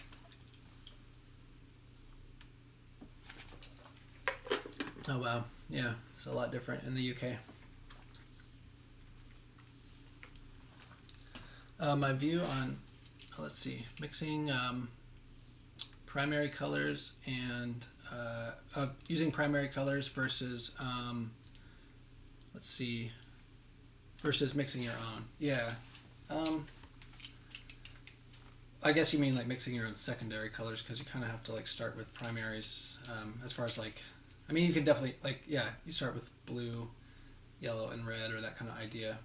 Different versions of that. Some people use different versions, and then mix their own secondary color. So I think it's really good. I mean, I try to like, if I'm doing a landscape or whatever, like I try to mix my greens from by using like blues and yellow and stuff like that, and then use the either the kind of like more chromatic versions of those, or like a tube green, more for like something where I really want this like intense effect. But I also like, I don't think so much about it that it stops me from like doing stuff. So I think it's a good thing to get used to, is like mixing stuff from the primaries. But if you spend too long doing that, like, and if I'm just saying this, if color is like something really important to you, and like the exploration of like key and all that kind of stuff, then you might want to like have a an expanded palette, just to kind of like not put off too long exploring that, like exploring color, because if you put it off too long, you can just get so focused on tone. It can be harder to see color. I mean, it's definitely developable, or you're definitely able to develop that later on. But might as well start as early as possible. So and kind of keep in mind that like when you're adding color or studying color versus like studying tone, like you're kind of developing skills in isolation at first, and then you put them together. So it's like important to like think about that stuff. Push that over, and then I'm gonna get some color in here. So I'm thinking about that tone that I just put down is kind of like the background tone. Just kind of like pushing that over. Kind of like made it a little wonky. Maybe that's too far. So maybe I'll pull that over a little bit.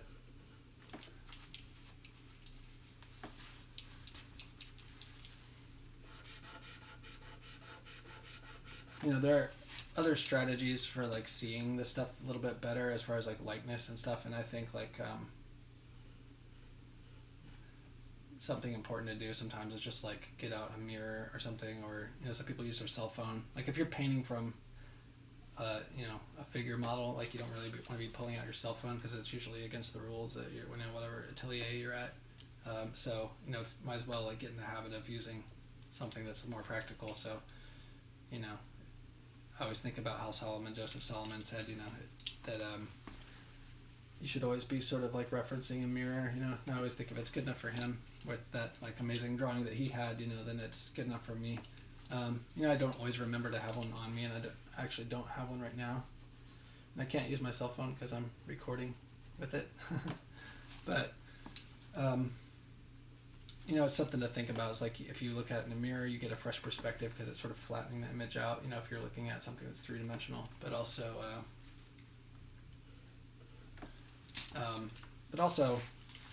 it kind of just gives you like a fresh eye. It's almost like an instructor or something like coming by and like showing you or talking about your drawing, because if you're not working on a painting, it's much easier to kind of like critique it almost, just because you can have a more kind of objective view of it.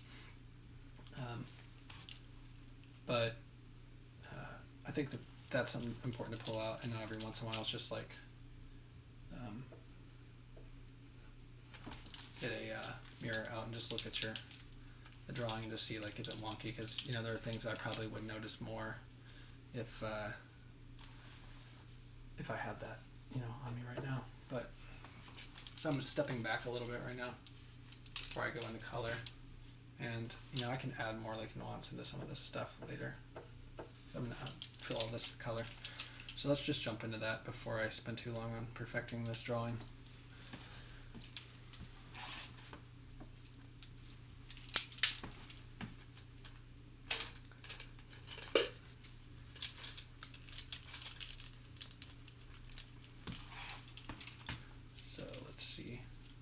When I start laying in color, I'm just gonna like try to take notes on what I'm seeing, and I'm gonna push the color a little bit more. Like I don't remember who said it, but a painter from back in the day said, "Don't worry about the grays will come." Like just worry about getting some strong color on there. You can always kind of like modify it a little bit, but if you start gray, it's harder to pull it back the other way. So. That sounded kind of like it was rhyming there for a second.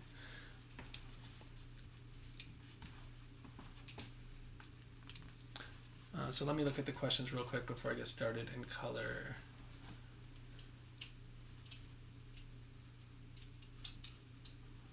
Oh yeah, so the first question was, it would be good to hear how you decide when to finish grisaille and when to move to color. So normally if I had like unlimited time, I would probably actually spend as much time as I need to on the grisaille to where I felt like it was, very correct. I feel like right now, I could spend more time on it. Like it's definitely not exactly like what I'm seeing.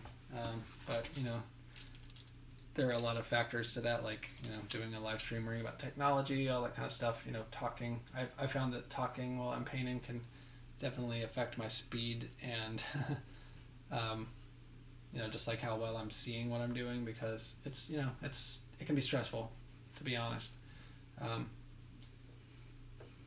So, I try to keep that in mind, that I'm not in my studio by myself, but if I am, I'll take as much time as I need, but I try to do it all in one session. Like maybe I try to get it done. I definitely try to give myself like a goal of like how, like when I want to end it, I think that's good, even if you don't meet that goal. Just think about like I want to have like a good placements in like the first 40 minutes or whatever. But I'll spend as much time as I need, but it just depends. Like sometimes like a certain likeness, you just like nail it, and then sometimes it's like, man, I cannot figure out what is not looking right. So that can be frustrating, but sometimes you just have to like come back to it or whatever. But when I feel like there's nothing else to correct, then I'll move on. But right now, I still feel like there are things to correct, but I'm just going to move on for the sake of time. like if I was doing a master study, I would take as much time as I need, and I think that's important with the study. But this is, a YouTube live stream that no one's going to want to watch me do for a couple days. Other questions. Do I have any suggestions of old masters who are easier to do a grisaille or monochrome copy of for people who start out a painting that way? There is a good, there's a really good like Van Dyke, an image of a Van Dyke grisaille where it's like this man that I believe he's wearing sort of like a fur kind of like coat over his, whatever attire, sort of kingly or princely attire. And it's pretty much like a full grisaille with like, it looks like it was painted maybe with like whatever grisaille color he used. I guess Van Dyke brown since he's Van Dyke. I don't know. But he had this sort of brownish gray grisaille, and then he had, he'd add some white paint in there to kind of like in the lights and mix it with that color. So that Van Dyke painting is a good one to look at, and I wish I kind of was prepared for that, and I would have an image of that for you guys. So let's see. I'm just gonna get some like paint out here. It's when I'm starting. It's like easy to overthink it, especially when like everybody's watching. You're like, oh no, don't mess up. But you gotta just like get some paint out there. Like I know I'm gonna be using red. I'm not really like thinking value strings. I'm just trying to like get something to work with. Definitely know I'm going to be using some red, and I am using a little bit of like walnut oil to kind of get the paint where I want it for like to have fun with it. But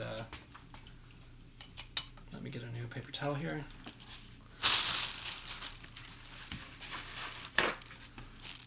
I hope that Kareem, I hope that answered your question a little bit. There are. I'm trying to think of who else would be a good example of like who to look at for like grisailles. If anybody has any suggestions, you can pop them in the chat. That would be cool. Take a little bit of yellow ochre, see what happens. And I'm probably grabbing a lot of white here, but I may not end up using. I'm probably not going to use all these colors, but it's just good to have them available for me. But like you could definitely just like get a sort of exact palette. If you can find that for Sargent or whoever you want to copy, like you could definitely find those kind of things online. I believe Matthew Ennis's blog has a lot of like palettes that are kind of laid out and with good graphics where you can kind of like see the colors and stuff. But so that definitely if that's one of your goals for the master's study, then you can do that. So that's a little too warm for that forehead, but what I'm a good strategy might be to kind of like look at like the overall like forehead, and then to get like sort of like an average value for the flesh tone, even though there's like we don't want to think of like flesh as generic. Each person's different, but something to think about is like what's that sort of like average note, because you have to start somewhere. So when I put this down, like that looks a little bit better. It's a little less warm. Probably could be even less warm than that. And maybe I'm using yellow ochre and with some of that cad red, so maybe I can maybe even like a raw sienna might work. It's a little cooler.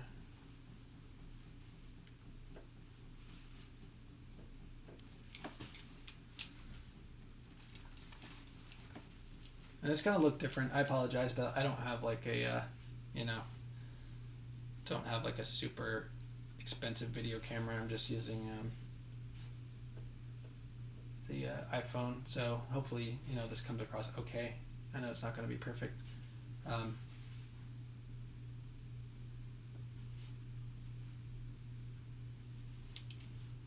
Sometimes like this stuff on the palette can almost look like mud just because colors out of context can look weird, and then when you get them in context it's alright. Like this is probably actually a little too light right now and it looks really light, but I'll modify this stuff. It's good, like if you read that Harold Speed book, he talks about a good strategy for putting that note down is to kind of like think about, sort of a middle or average kind of light on the forehead that is closer to the light value, closer to the light, and maybe not this like half tone over here. And you could certainly do that, like paint something darker. So it's not, bad if you do that. It's just, it can keep you from getting like too dark all over maybe. Trying to like get a lot of paint on here too. Something that people who's, took some lessons with Sargent or observed him painting said was that he would use sort of like, look like mountains of paint, but then by the end of the painting, it was like he'd used it all up, but the painting didn't look heavy. So that's interesting to think about.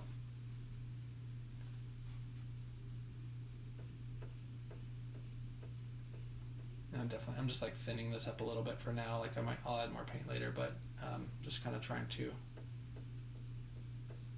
not let the paint get too thick. So, a good strategy in the beginning is just of the painting at this stage is to like not let the paint get so thick, because if you get way too much paint on in the beginning, it can just be kind of hard to like model stuff, especially if you're, you haven't done a lot of oil painting.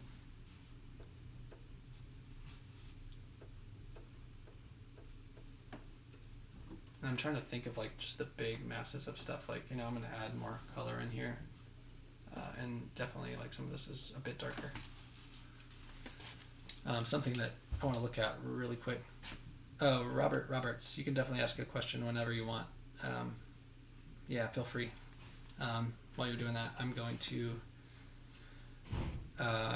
show an image kind of the values on this painting.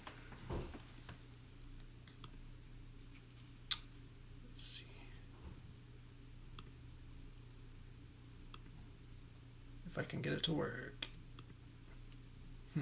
Well.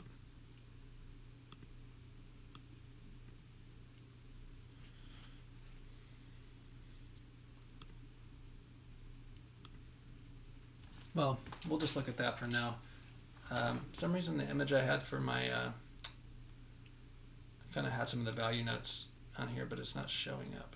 So you can kind of see like a comparison of this painting in color and in grayscale, which is kind of interesting, I think. So if we look at like the highlight on the forehead, it's a little bit darker than the collar, but the collar, that white of the collar overall, like the lightest value on that collar is actually, it's the brightest thing in the setup, which might be obvious. But it's not pure white, and it looks like it's kind of like blindingly white almost, but it's not, it's a little bit darker than pure white. So that's something to think about too, is like, thinking about what's your lightest light and your darkest dark, and try to like key it. Like even the black of the suit, like I said before, is not like perfectly, it's definitely not perfectly black. So that's good to think about. And then the values are pretty restrained, and I think that's something that Sargent's kind of like known for doing, is keeping like a good handle on his values. Obviously, I mean, this is a masterwork, but let's see here.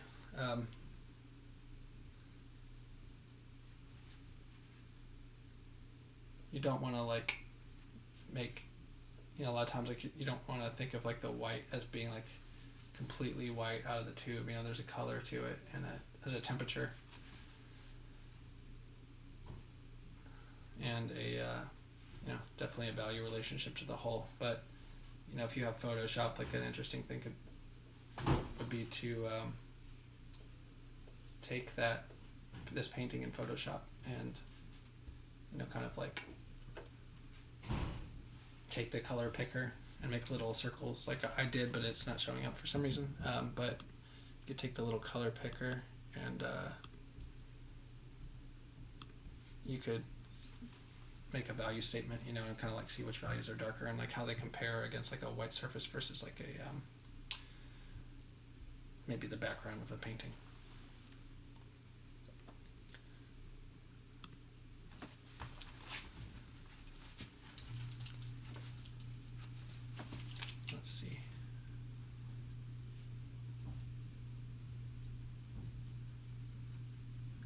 when I'm doing stuff like this, I always have like the sort of like voice of Jeff Goldblum from Jurassic Park in my head, like must go faster, must go faster. So I'm trying to keep myself moving here. Let's see.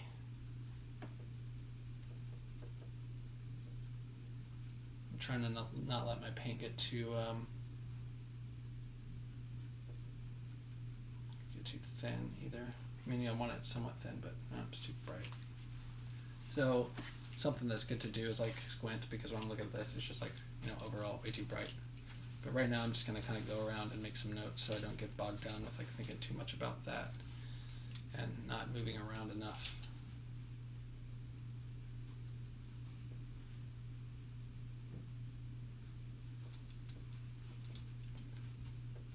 So I already sort of like broke my little like rule to where I'm using like, multiple piles of white for the reds, but whatever. Let's see.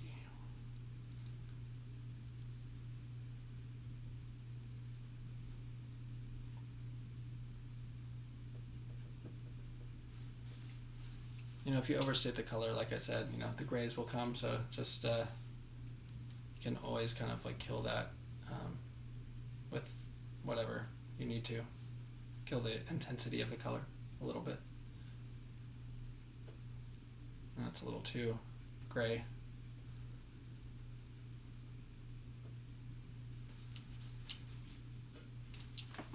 And some of this stuff will kind of look intense at first, but I'm not worried about that.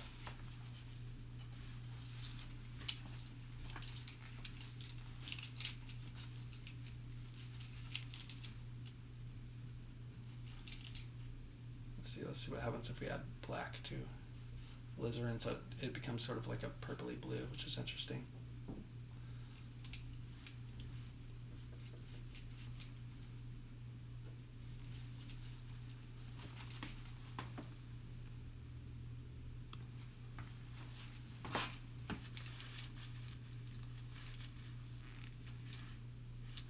Oh, interesting. Yeah, the ends of the mustache seem to be dry brushed on the finished painting. And you might be surprised, like it might be dry brushed on for sure, but it can also be like if you take your brush, especially like I like to do this when I get more paint on here, is take the brush, load it with paint, and kind of like let it just drag across the surface of the paint, and then like lift the pressure off. And if you twist your brush or like use a bigger brush like you probably did, I'm pretty sure you used a big of a brush as you needed to, you can kind of see like on this side right here, there's this sort of yellow-green kind of stroke that starts here and goes that way. Because you can see almost like the end of like this size brush, or it's probably a little bit larger, like pulling across, and then you can kind of like let the paint sort of drag and lift off as you're doing that. So it might have been dry brush, I'm not sure, but you can get the same effect by just manipulating the quality of the paint, or just manipulating your brush pressure rather.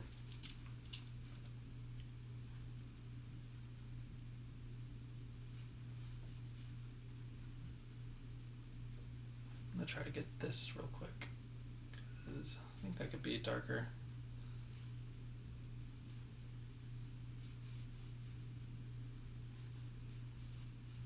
We think about when we can kind of let that blend with the paint that was underneath there. That's like a little bit warmer and kind of orangier. Because I see this sort of like darker orangey green halftone, and I'm getting a lot of glare, so it's gonna like make this look like it's lighter than it is. So I kind of have to pull my brush stroke to get rid of that for you guys and for myself, because there's something you're always dealing with painting is lighting, and you don't want to always have to pull your brush stroke in a certain way. But if I want to not change to my brush stroke, I can kind of just take this and lightly kind of like hit the ridges. I'm not really thinking about blending, just like hitting the ridges and knocking those down. But the glare will make things look lighter than they are. So I'll put that in. It looks a little bit lighter, but I'll go and like knock that down later.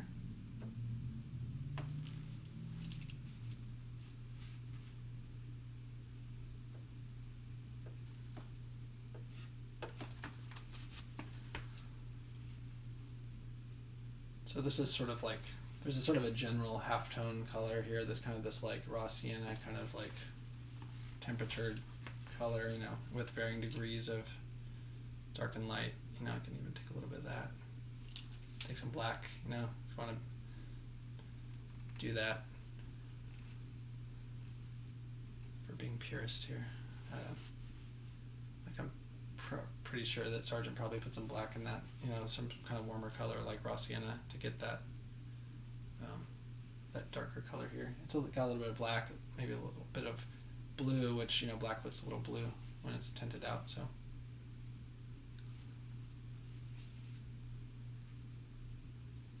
But I'm trying to like get enough paint on here and like not keep dragging paint that's already on the palette, but bringing new paint to kind of get, to make sure I don't do that scratchy painting that we talked about earlier.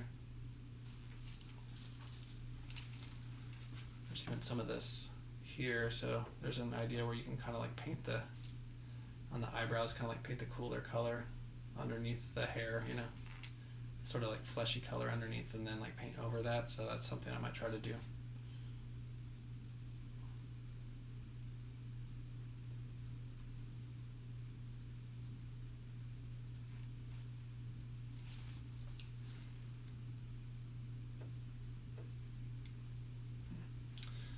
A little cooler. I'm going to drag a little bit more of this like blue-green kind of stuff in there.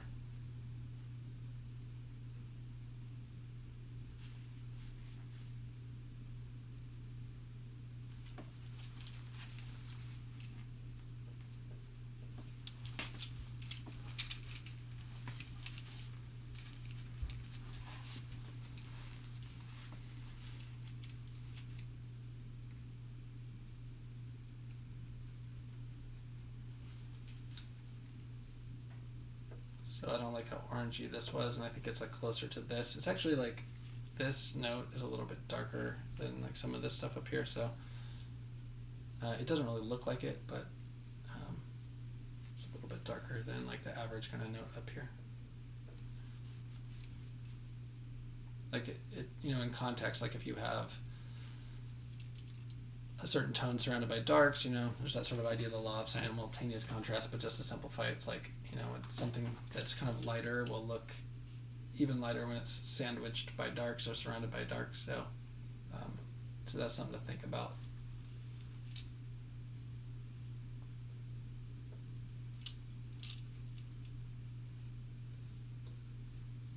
No, I'm not going to be too afraid about like letting my tones kind of bleed into each other a little bit, because I'm going to, or my notes of color. I'm going to kind of get to that in a minute. But you have to get something to work with, so just definitely trying to get that.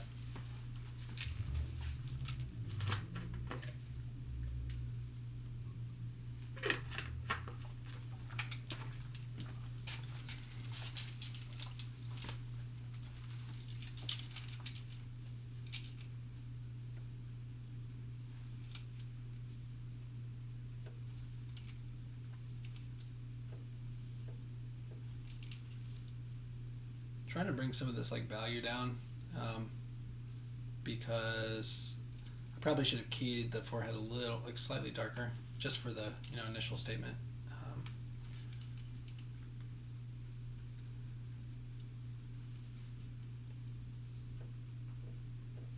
Because if we're thinking about painting from dark to light,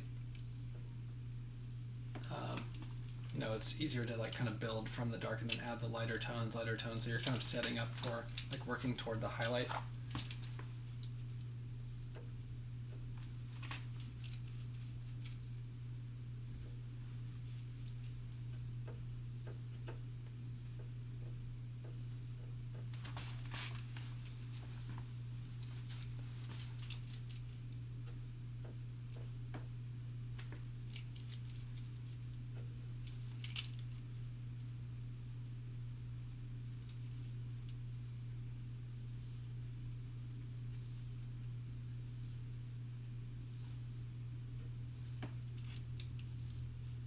And something I'm thinking about too is just like, you know, it's trying to use intuition and think about like, what is that color, you know, just kind of like think about you know, what temperature is it? Is it orangey?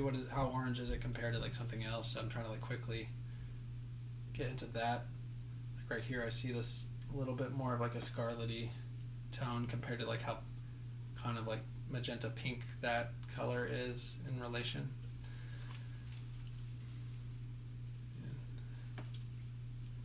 Trying to work a little bit quicker so I can just get these notes on here.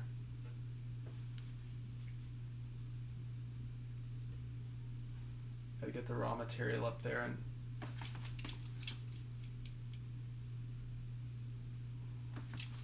but there's this idea of like zones of the face where it's like more yellowy up here, and then through the cheeks a little bit more like ruddy or reddish, pinkish, and then, you know, especially on like somebody who's shaved or has facial hair, there can be kind of a greenish bluish thing going on. So it's a little bit cooler in certain areas of this part of the mouth.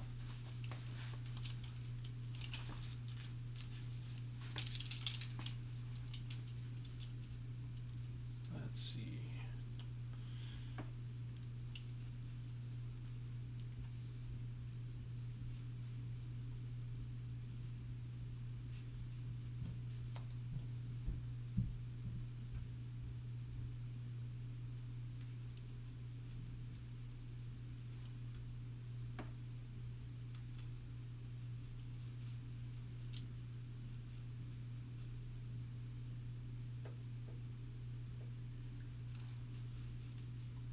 So that's too orangey and probably maybe too light.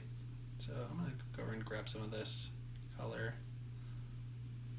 Probably sort of destroying my piles, but whatever.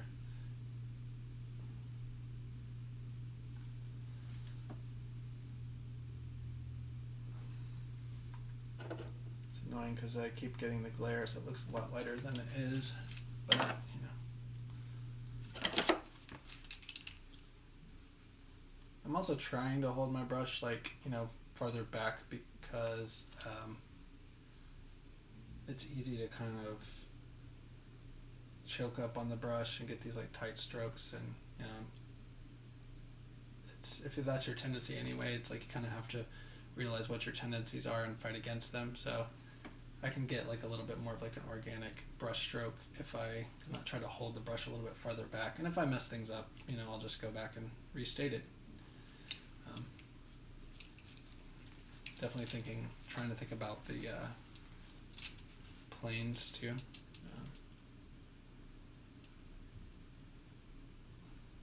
So I have this little like plane here that turns in. That's way too pinkish. I'm gonna bring that down a little bit. So I'm comparing it to other things. I mean, that one's pretty obviously like too straight out of the tube. So, you know, I'll try to correct it pretty soon. I'm just thinking of it as like taking notes, where it's like, okay, I got to get that note down, and then I steer it in the direction it needs to go.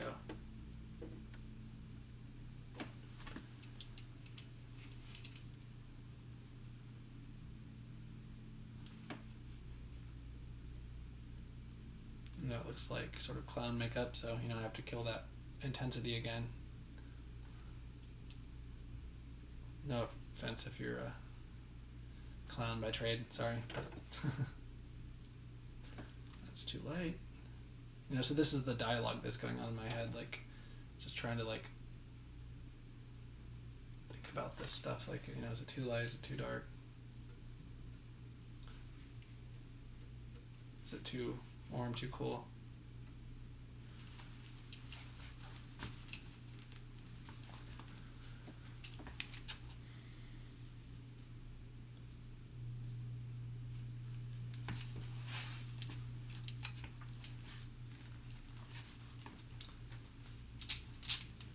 So it might be interesting to find out, like, has anybody in the chat out there in the world done a master copy like this? I'm sure some of you have, if not all of you.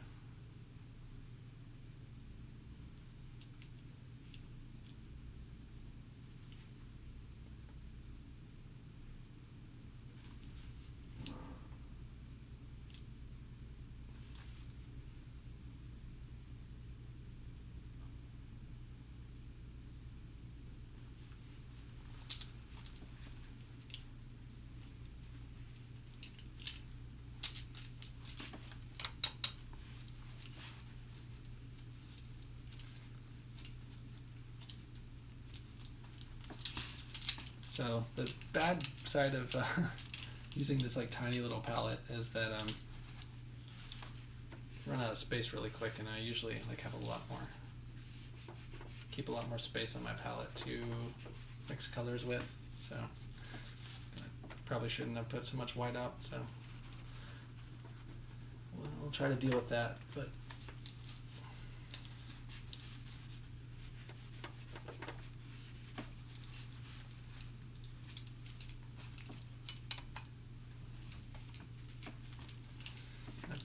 One thing that might have helped a little bit earlier on, and something I'm thinking about now, is like, okay, I've got this background color.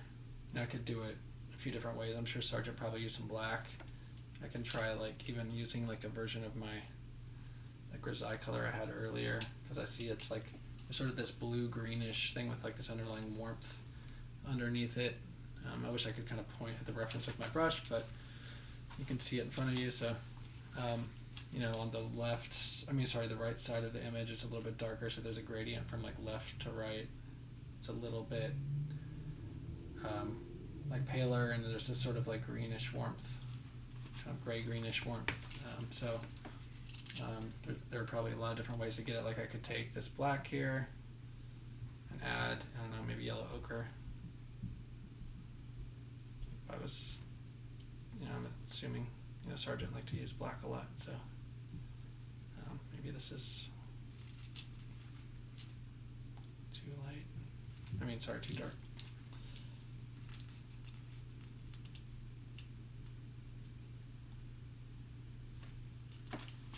Let's see what happens. Kind of use a little bit of medium, and let's just push it around for the sake of time, getting something to kind of reference. A bit more blue in there.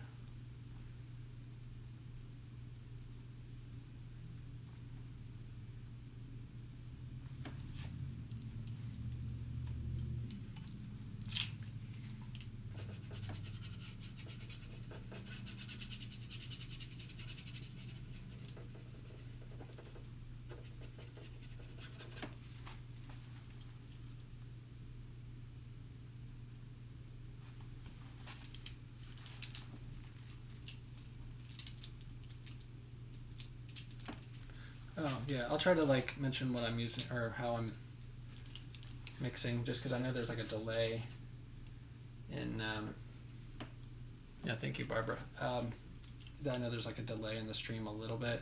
It's kind of catching up, but so I'm not seeing your questions I'm seeing your question at a different time than I'm sort of doing the thing you're asking about. So I will try to talk about what I'm mixing. So like right now, I'm obviously painting the background, but I actually I use a little bit of black just to like see what's going on with that, and it might look different. Like it's going to be interesting to see when I add like a darker note in the suit, like is this the right value? So I see this sort of like greenish grayish kind of like warmth in there, so I'm going for that. I'm trying to like work my edges in there, twisting the brush around, just kind of like playing around with that too. And like someone mentioned earlier, Sargent probably used bigger brushes, or he did, so you can like use bigger brushes and try to like twist them around and get them into like little shapes or areas. Might be good to get that dark note in there. Let's see, let's try.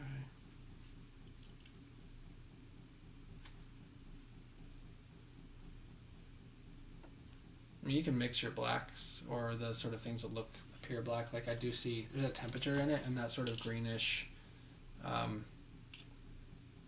background is reflecting into it. You can see it in the reference where there's like this haze. Part of that might be like, the photograph or the, someone cleaned it and it kind of looks milky or something, but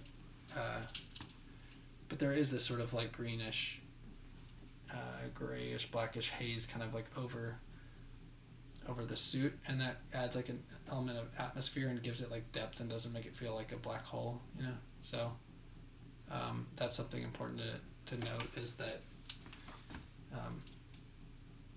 you know, you don't want things to look like, even if you're painting black, there's like atmosphere there, and you want to make sure that it's not just like, I mean, you know, maybe it is completely black if you're doing like a nocturne or something, where, I mean, but even then I still see like, you know, if I go out at night, there's still, even though your eyes don't function the same, with the same, you know, to the same degree, and there are parts of your eyes that don't really function much at all at night, but you can still see like temperature. Like you might see a blue or red or whatever, greenish. Apparently moonlight is kind of like more reddish, but a lot of people, it seems green, you know, to a lot of people.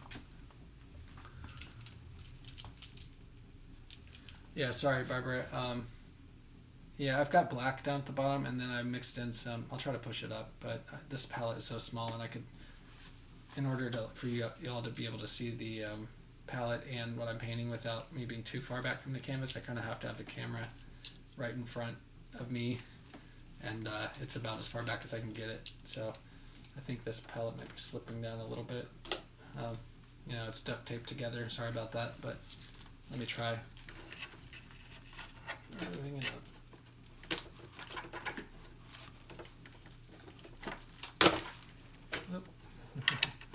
It's gonna be a huge glob of yellow ochre on this when I pull it off. Gotta remember that.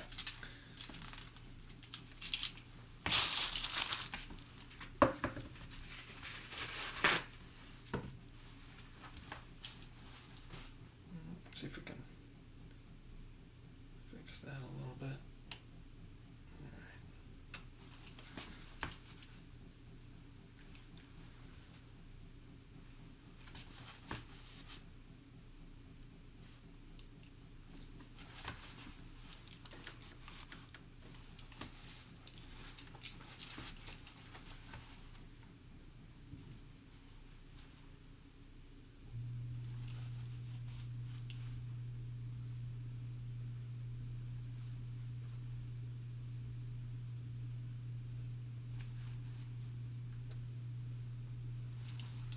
So I'm getting this in now because I don't want to wait too long to kind of give myself some kind of like strong dark accent or whatever.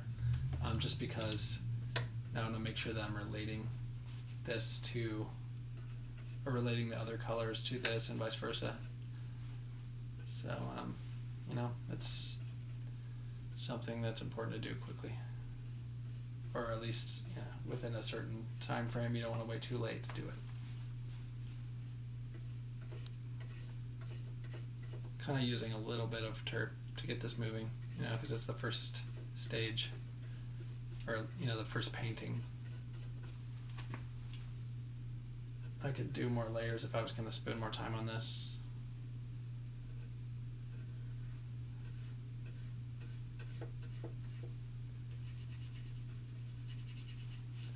It's a great painting by Sargent, and it's hard to do it justice, for sure.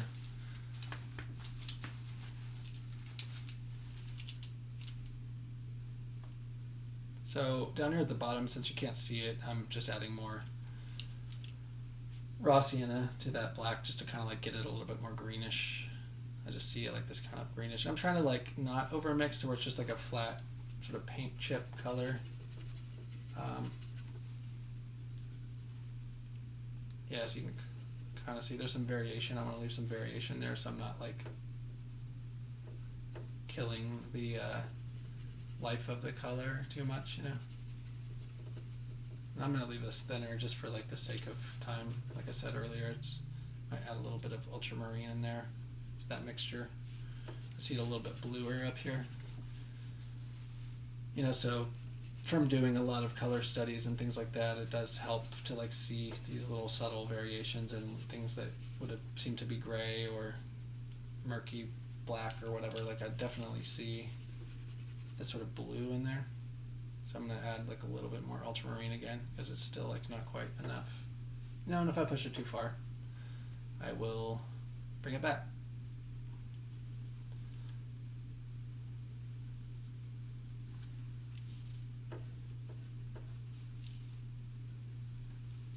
But I think this is actually like probably it's something I should have started with is the background color. I think that seemed to be something that guys like Sargent would do is like sort of scrub in or get the head kind of placed and then paint the background around the model so that you could, or at least from what I understand, it would paint the background sort of around like the hair and everything, and then maybe go a little bit bigger, make the shape a little bit bigger than they need to, and that way they can push the hair back into that background and get like more kind of natural edges and less sharp edges.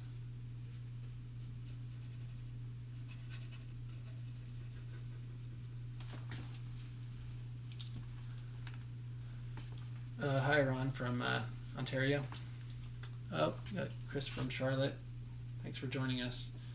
Something that I sort of forgot about, but I want to mention just because, this is through the Studio Incamminati YouTube, is that, we have classes coming up in the fall. So, if you're interested in the school, our fall enrollment ends May 31st for scholarships, and it ends June 30th for admission. So, if you have questions about it and you're not sure, like, if it's if it's something that you think is a place where you might want to go, feel free to give our office a call and we can put that in the description later. But if you just go on the Studio Incamminati website, you can easily find that information.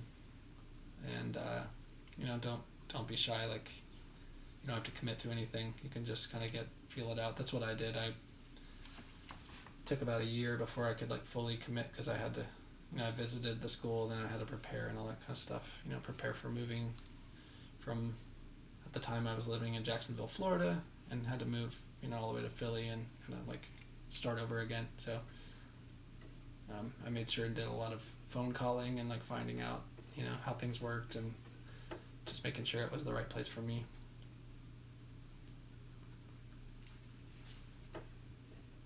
Maybe later I can repeat that for anybody or you can watch it later and figure out, that information, but I'll just repeat it again now.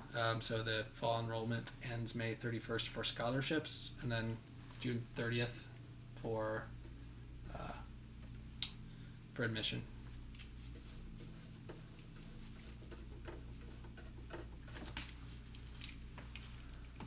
Ooh, somebody from Dublin. Cool. Yeah, one of our alumni, I believe, still lives in Nell O'Leary, who did the Facebook Live a couple years ago. She, I think, still lives in Ireland.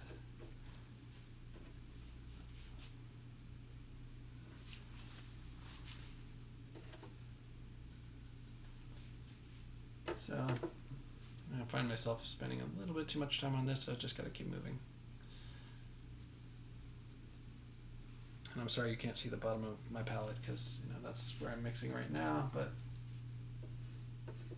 we'll be moving up in a second.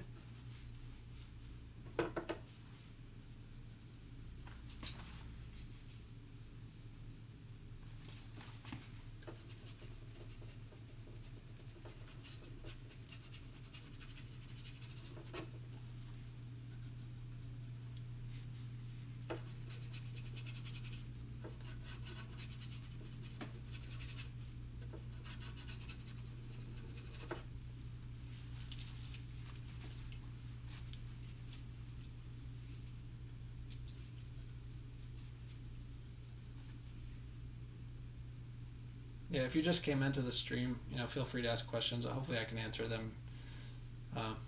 As I'm painting, it's a little tricky sometimes to think about that stuff, but like as I'm painting, but I will do my best.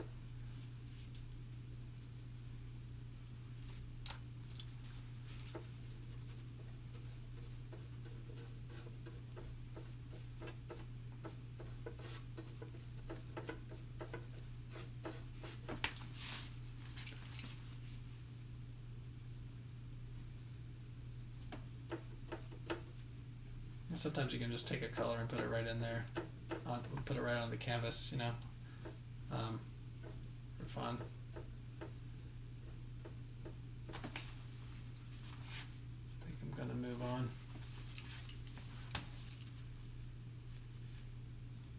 Oh, the colors I'm using on my palette. So, yeah, for those of you that weren't there, I kind of mentioned like a long time ago, a couple hours ago. So, um, right now I'm using burnt sienna deep from Blocks, but you can use just regular burnt sienna from any company, Winsor Newton or Gamblin or whatever. Using most of these colors are Winsor Newton. So that's alizarin permanent, which is actually sort of a quinacridone pigment, I believe. Cad red deep, cad red light, cad scarlet, and cad orange. You don't need all this. These are just convenience colors. I could get by with just cad red light, alizarin, and like my cad yellows and stuff, and I can mix a lot of these colors. So it's just more of like a convenience time kind of thing, and it depends on like how much I use them. This is cad orange, Indian yellow, which I don't think I've actually used yet in this painting. Raw sienna, yellow ochre, cad yellow medium, I believe. Yeah, cad yellow pale, cad green pale, which I almost never use that just like straight out of the tube. I mean, I never use it straight out of the tube, but it's a good modifier for like these sort of magenta colors where it actually warms them up, even though it looks very cool. But it is on the warm side as far as green goes. So a lot of times I'll just dip the tip of my brush in that green and kind of use it to modify these like cool reds or even like warm reds, and you get these like good warm like shadow notes and turning planes. When I see them in the model, I don't put them in there if I don't see it. There's Viridian, Phthalo Green, Cobalt Blue, Ultramarine, and quinacridone magenta, and then black, and then just titanium white, which I mentioned before that I usually use lead white if I'm like building up a painting over time, and I know Sargent used lead white, but it's for the sake of like doing an alla prima kind of thing where I want to get the light key quicker, and I think I'm going to use a titanium.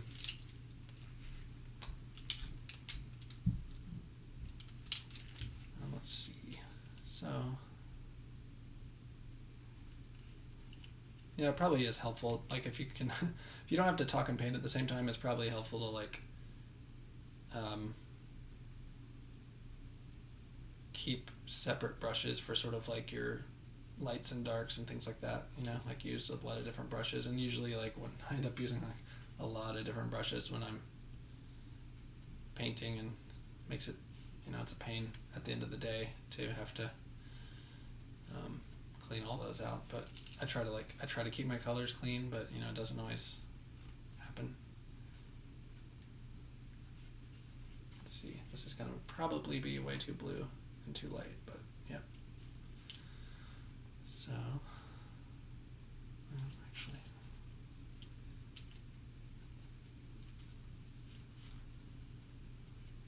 bring that down a little bit. I'm doing this, I sort of like hear Bob Ross's voice in my head when I start getting quiet. It's like I feel like I should be talking about happy little trees or something.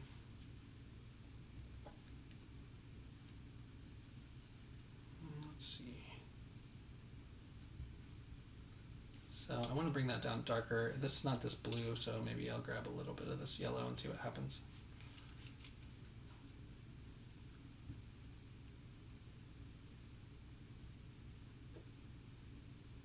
Yeah, that's closer. It's even like some of that in the mustache here. Oh, no problem, Michael. Yeah, I'm happy to share that stuff.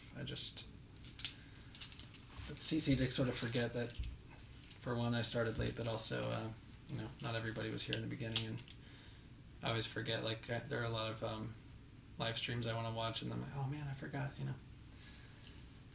Let's see here. Actually,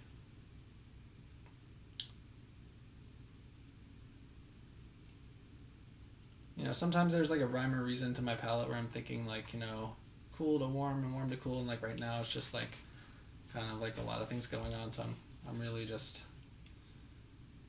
finding whatever space I have on my palette to kind of get in there and mix stuff. Let's try mixing some of that cad green pale in there into that like red and see what happens, because it does kind of make this warmer, or this kind of warm color that has like a greenish influence. Actually, let's see, that might be helpful.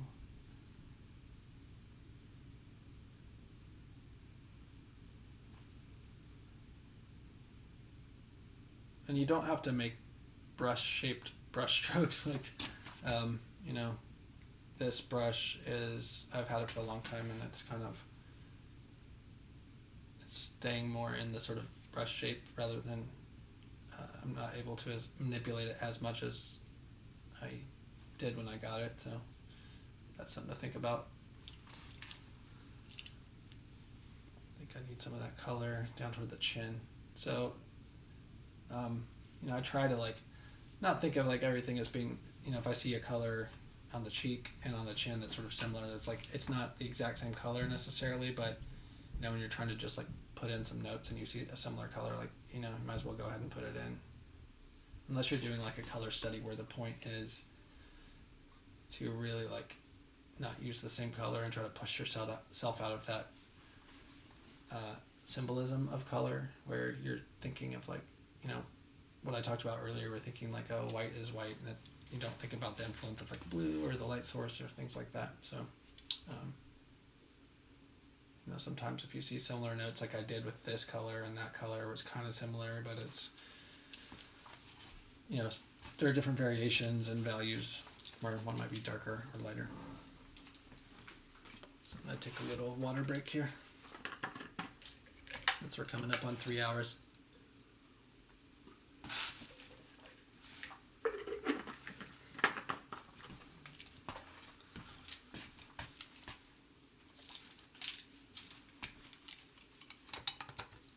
So let's see. I want to get more in the hair and the collar. Like, might as well get some of that in there. See if I have enough room. So let's see what happens if I just put like white up there. You know, it's not that white, and even I could just add a little bit of, slight bit of. There's like a tiny bit of yellow in there. Maybe I'll add a tiny bit of yellow ochre. Maybe that's a little too muted. I'm thinking of black like a blue, so that's too yellow. But if I add a little bit more white to cool it off, like, you know, white, especially titanium white, really cools off the color that you're mixing.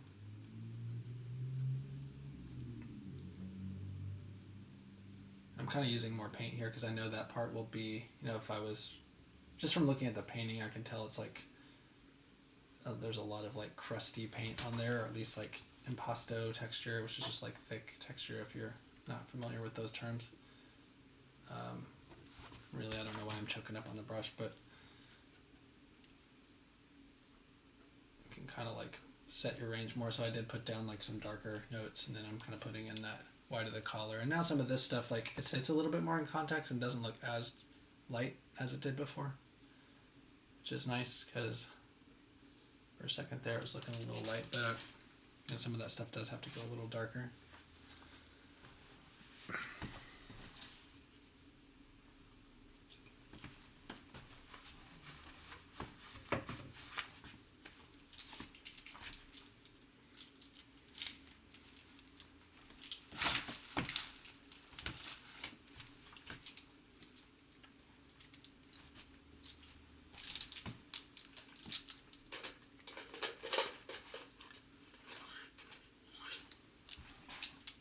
Let's see. Actually, this color here, sort of a darker, I see a darker version of that in the collar over here. So this right here is like this greenish blue color.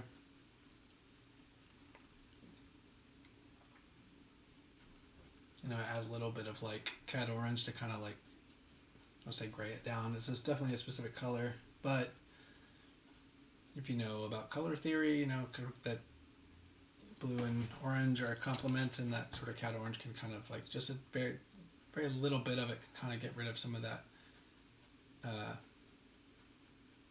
some of the blue. You know, like it is blue, but it's not that blue. So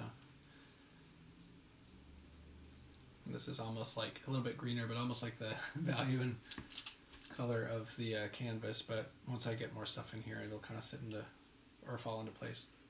Once I get more information in the shadows and all that, which I'm going to try to do quickly. So some of this stuff I'm going to almost kind of try to do in one shot, which, you know, if you can do that, that could be ideal, you know, but I'm definitely no sergeant, that's for sure. Just, that's the kind of the point of doing a master study, is like trying to like figure out how someone did that. If you already know how to do it, then, you know, it's kind of, or at least if you already can do what you're trying to do, then you maybe study something else more challenging. But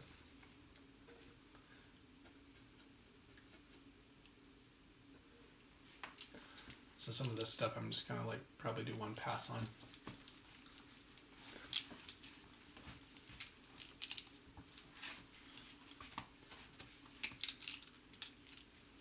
So let's see.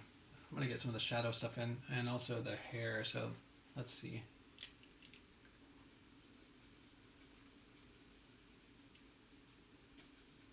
You know, the value in the hair is not, it's not like the darkest thing on the value scale, so that's important to know. Like, and right now it looks kind of light because of the glare, so I'll try to drag my brush strokes over a little bit. I do see like a tiny bit of like maybe an alizarin or something in there, so there's like a hint of a violet in that kind of steel gray blackish color. So I'm going to push that into that color, you know, and that's part of that, or part of getting the temperature of something that appears to be black, is like really kind of comparing it to something else, you know, and just, you know, a trick to seeing color better is to not stare at it. So maybe look kind of with your peripheral a little bit. That's something I try to do, is like, you know, the more you stare, the more your eyes adjust, and things can start seeming lighter than they are, or darker, you know, depending on the situation. But needless to say, your eyes adjust, and you have to keep that in mind, that you definitely don't want to stare at color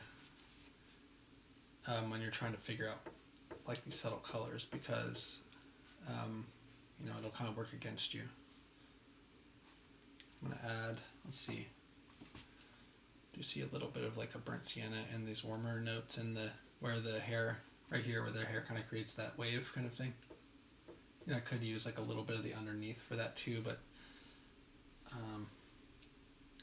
and you can add like, you know, burnt sienna, you can add a little bit of like cad red, you know, to get that kind of warmth. Like I see a little bit of that in there. It's probably a little bit cooler than cad red, so I have to add something to cool it down.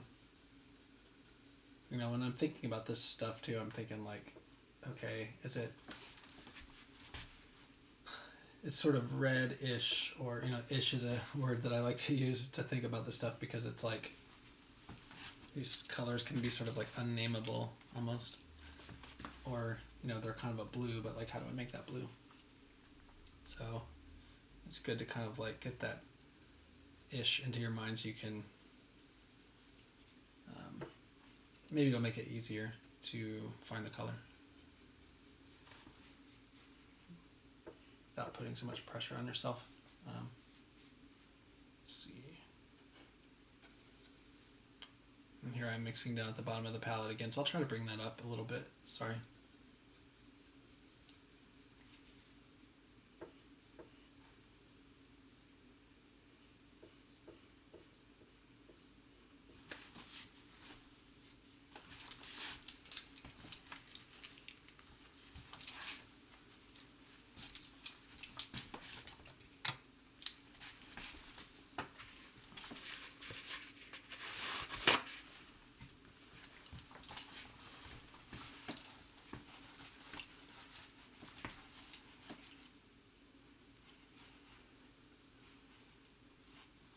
and rather than like thinning this paint out too much, like I'm trying to like add a lot more paint, like I said earlier, like add more paint to the original piles rather than just trying to like use what I have on the palette. And like you definitely want to sometimes use what you have on the palette, but if it starts getting too thin, the tendency can be to like have these terpy, watercolory kind of like consistency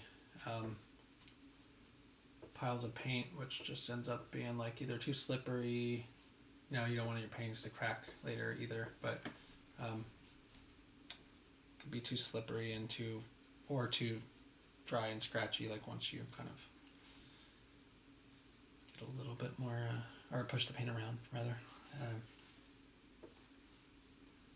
So I'm going to try to have fun with this too and like kind of think about brush strokes, so since I am kind of treating this more alla prima because it's like in one session, I can try to like do some of these brush strokes right away. That way I don't have to revisit some of these areas because I want to get into the face more, and I don't want to spend forever on this since it's a live stream.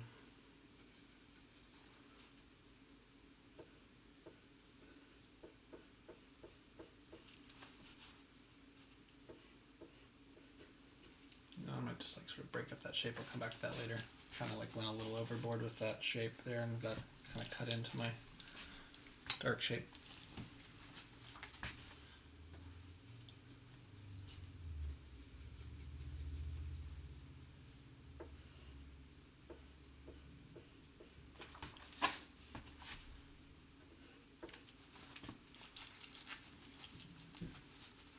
So let's see. Now that I'm starting to get stuff in the hair, I'm going to go back to the shadows in the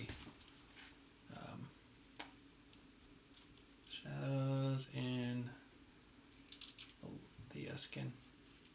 Let's see, actually.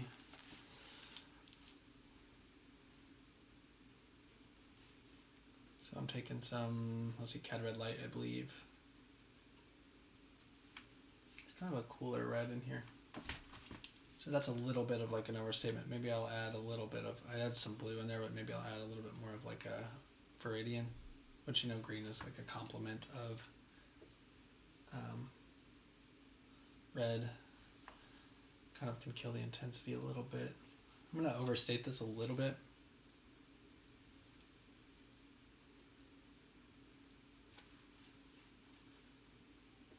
This is a little too red right now, probably. Maybe not once I kind of cover up that original statement, but it's going to give a little bit more context to the stuff around it. It's interesting that if you look at this, the original, I don't know if you can quite see it on your computer screen. If you zoom in a little bit, you can. There's definitely a reddish temperature in there, but I'm surprised that like Sargent left that sharp edge between sort of the underplane of the eye socket or eyebrow area and then the forehead right above that. Like it's a pretty graphic shape. And he does that on other portraits where they seem like they're more like maybe done quickly, like more of just like a head rather than like a full figure in an environment, or at least like a specific environment. This is kind of not as specific. So I see there's a cast shadow under the nose here too, and it's a little like, I see it being a little bit cooler, like maybe a little bit more blue.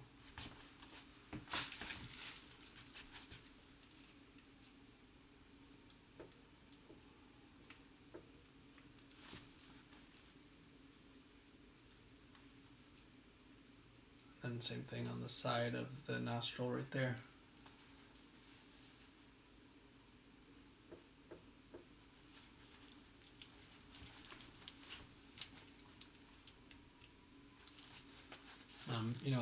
I'm making sure that I'm wiping my brush off like this, as I go. I'm sorry, I keep saying, get more aware of these things when you're live streaming, but I try to wipe the brush off, and there I go again.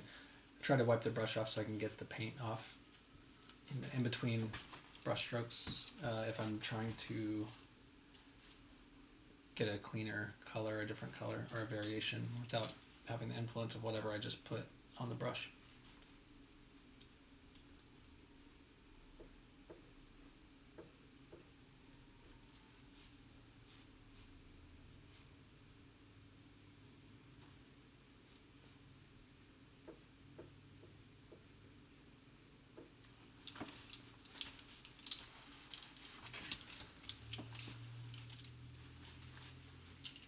So I might switch over. So I see this this color here, which actually the grisaille tone is not that far off, but there's this sort of like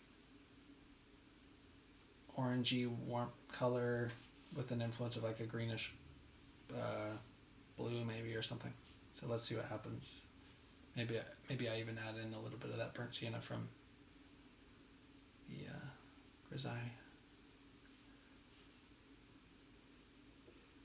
That's too light. So I'll add a little bit more blue. A little bit more burnt sienna.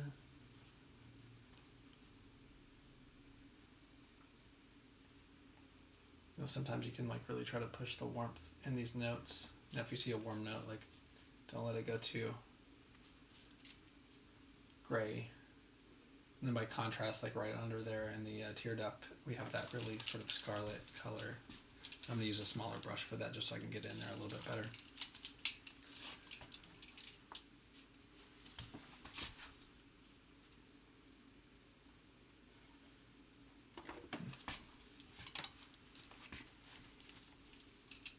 And I'm almost like I'm not using pure cad scarlet out of the tube, but I'm not going to gray it down too much.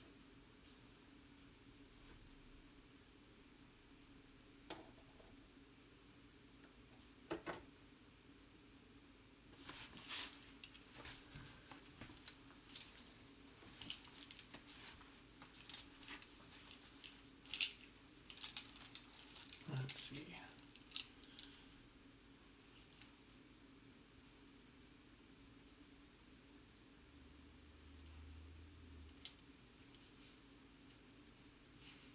Just gonna like paint for a few minutes just to kind of like get quicker or get through this more quickly because of time. I see this. There's sort of being this like raw sienna-ish color down here with like a cool green kind of like over it, which it already has like sort of a green cast to it anyway, so I'll push a little bit of the green into it as a modifier.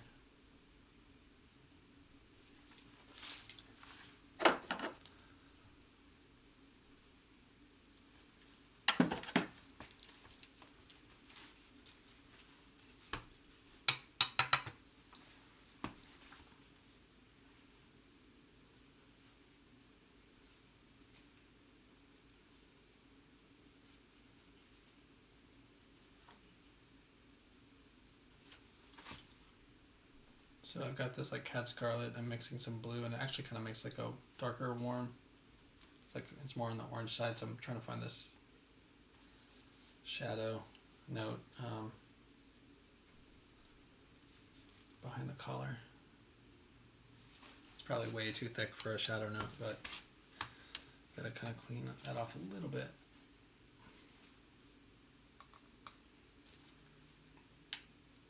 And maybe it's a touch lighter.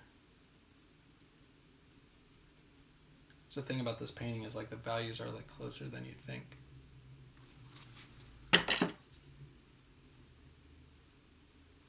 Yeah.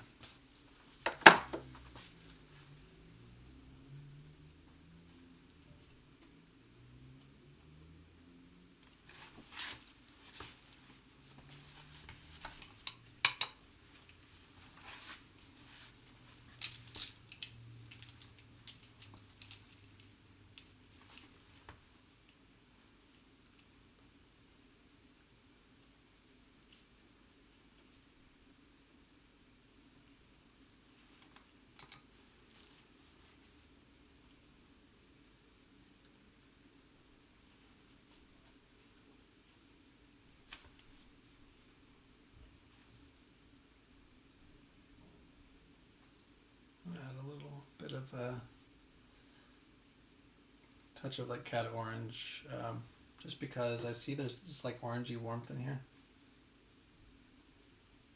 mixed with like a bluish kind of color. Let's see what happens.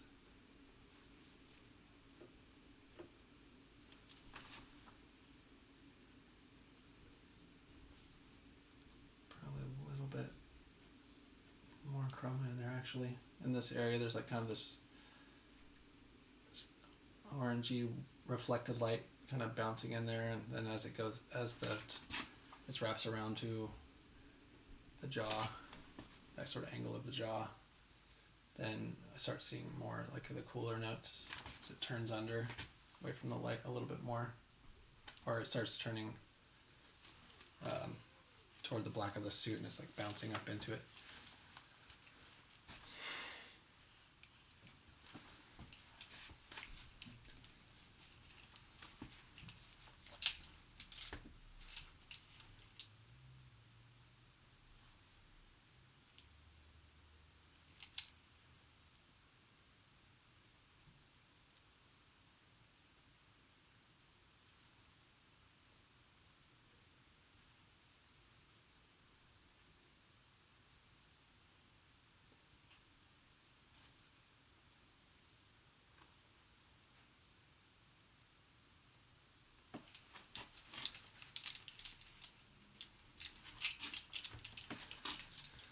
So something that I should get in soon as well is the, well, let me spend a little bit more time on the shadow note here.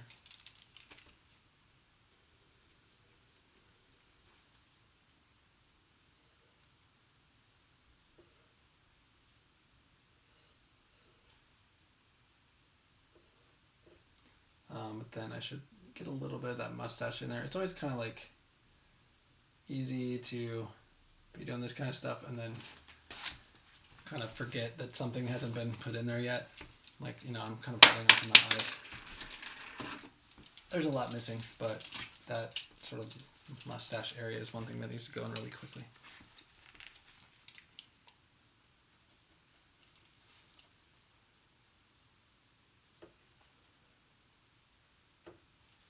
So I probably should have like wiped the paint off my brush a little bit more, so that's something to think about.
So I noticed that the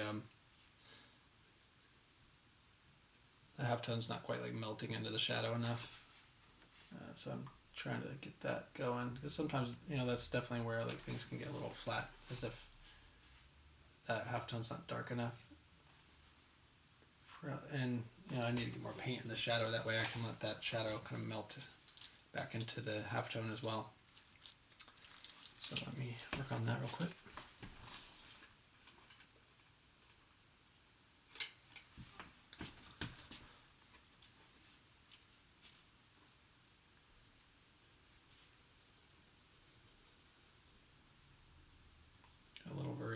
Just for fun to see how that works.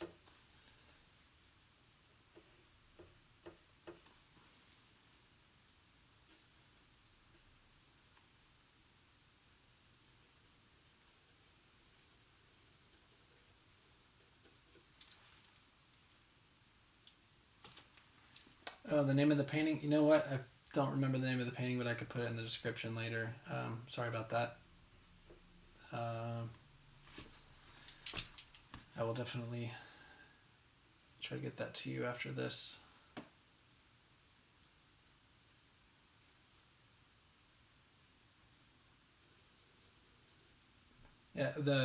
Yeah, I'm not sure the sitter. This is one that like I just found the other day that I don't remember like seeing before.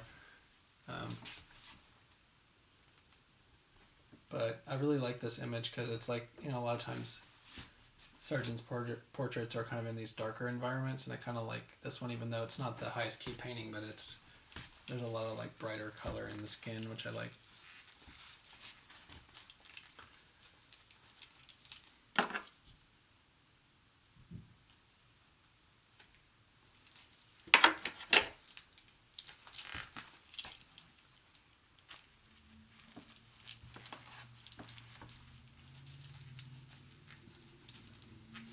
It's weird, like my painting is coming across as a lot more sort of like cool. I have north light right now, but it's definitely dimmer, and on the screen, next to the copy, it looks a lot cooler than it does in person. Let's see. So I was going to get some of that warmth of that mustache, which that's a little too green, so let's try something else. Let's try yellow ochre.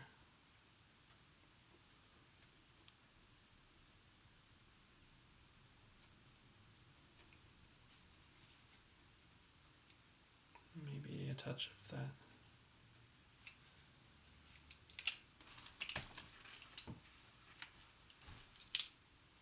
Oh, okay, Pawan. How do you select the background color of a portrait? It's probably the same way I would select any color. So, I would start thinking about like, try to identify it as like, what's the hue, or is it blue, bluish? Is it reddish? Kind of like just kind of glance at it and then move your eyes away and just kind of like try to retain like what the impression was. So when I look at this area, I see like a blue influence in the darker spots, and then a kind of greenish, kind of sienna-ish color here. And then here it's kind of like a greenish, grayish color that has like a warmth of like a sort of ochre-y sienna warmth. So I'm using all these terms that are kind of like ochre-y and ish and all that stuff, which just kind of means like, it seems like it's kind of a blue color, and like I start thinking like, well, what's my starting point? If I use like cerulean blue to try to do this background, it's probably going to be too chalky and too not dark enough. So, I can think of black as a blue, which I'm sure Sargent did in this area. So I use some black in here. I use some ultramarine blue, which is a darker blue and more transparent, which people tend to use, a lot of times in darks and shadows. So I'm always trying to identify the color like as something like a green. Is it red-ish? Or do I see a certain amount of that temperature sort of in the color? Like is it kind of somewhat red, or do I see sort of like almost like a haze of red over that green or whatever? And I'll try to add a little bit of that, just like I would add spices into, a dish that I was cooking, where I see a little bit of red, so I'll kind of mix that up in the pile and try not to over mix it, so that I don't get, I don't get lifeless colors. And let's see. Hope I'm answering your question. It's kind of hard to communicate over these streams and not knowing, how well this is coming across or how late it's coming across. But, if you can just try to like think about the identity of the color as kind of being, like what hue is it, then how dark is it, and that'll kind of guide you as to like what colors you're going to use to get that. And sometimes things can look blue or red when they're not actually like what we would call a red color, just in relation to something else. So that can affect it too. The context can affect it. So you'll kind of like figure that stuff out with more experience, where a red might have a greenish cast, next to something else, a different kind of red or something. So, just try to identify that first.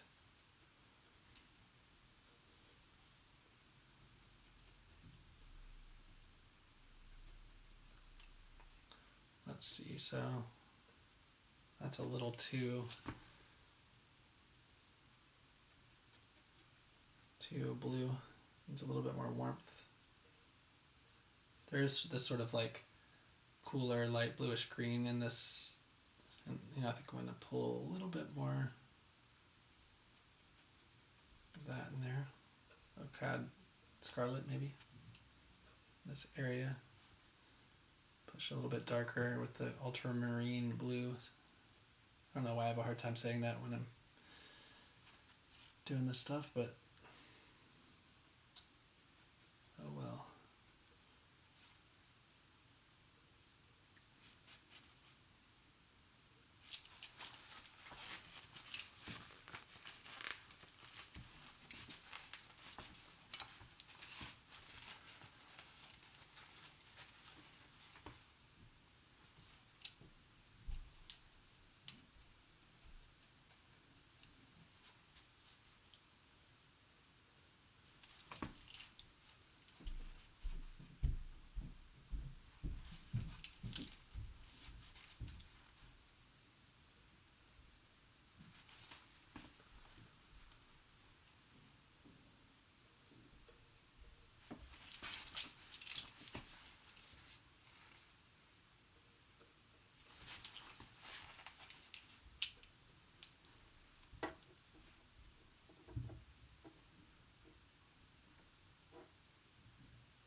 So I'm trying to kind of like do two things at once by like kind of cleaning, or not cleaning up some of these edges, but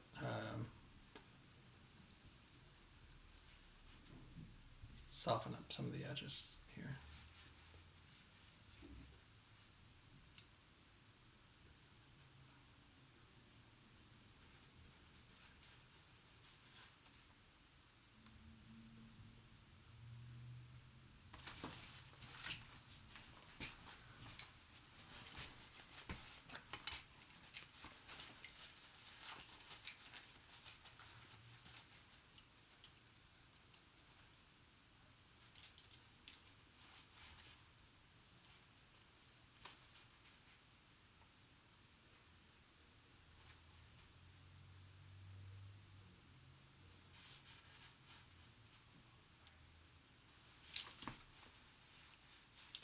No, I think I need to get the, let's see, this tone under the eye better.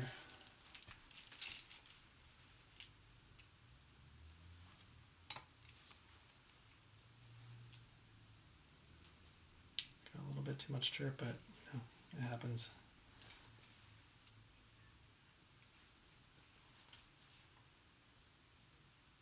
It's too dark, but I'm going for more. I'm going to start with the eyelash kind of color, which, you know, eyelashes aren't, kind of can think of them as like black or something, but there's light falling on them because they're sticking out over the eye, so there's like an atmosphere to them.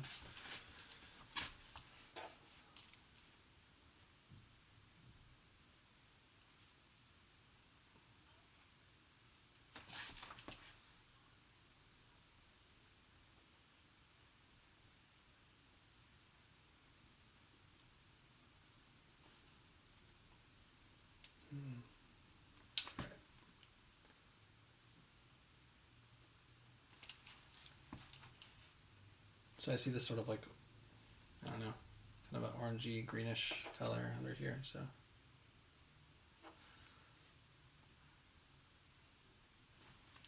It's not that much different than the sort of shadow on the side plane of the head, but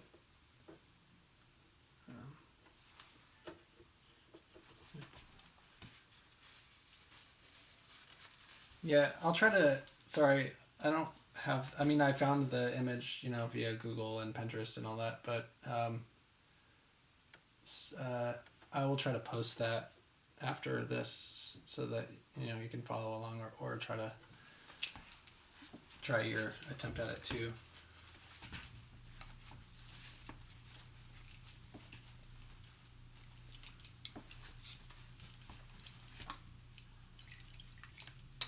Yeah, no problem. Let's see, I need to get,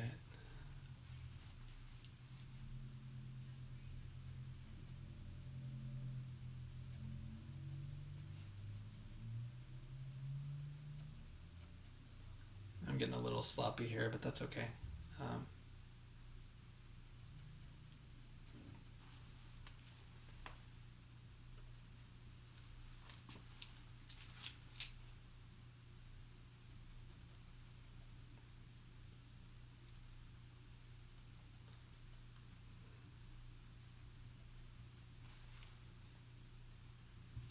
No, so that's a little too orange. It's got a little bit more blue, or like a cooler thing going on in there.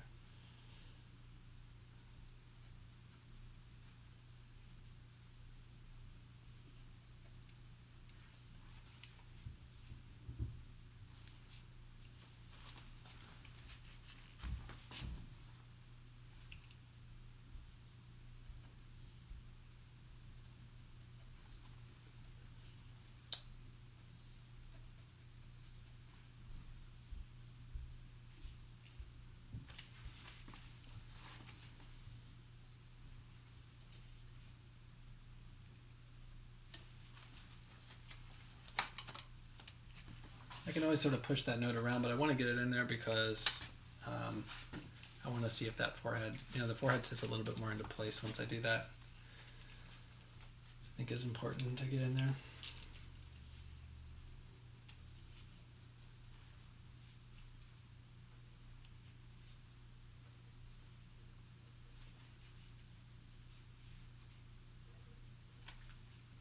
I don't know about that.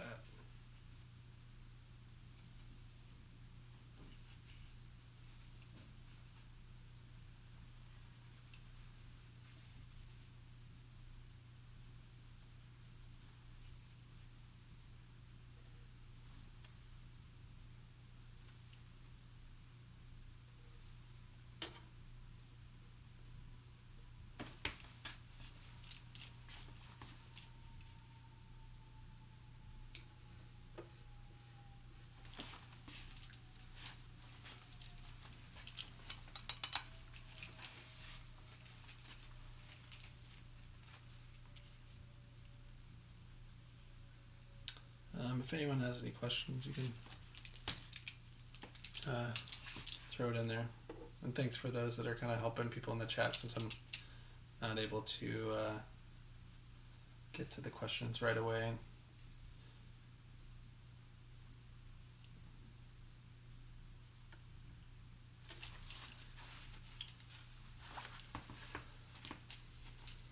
Let's see.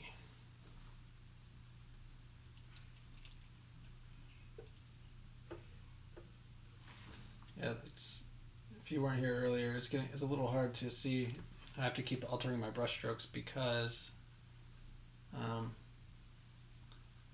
the glare, so I put that down. It's like I want to make my brush stroke do that, but then I have to kind of like go back and drag it just because of the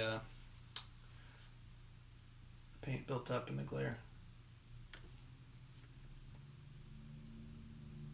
And I'm letting this blend in with the red that was already there, like on the computer screen. These like kind of pink notes are looking way more pink than they need to be, and I think they're not dark enough. That's probably part of it. Is like overall there's some of that's not dark enough.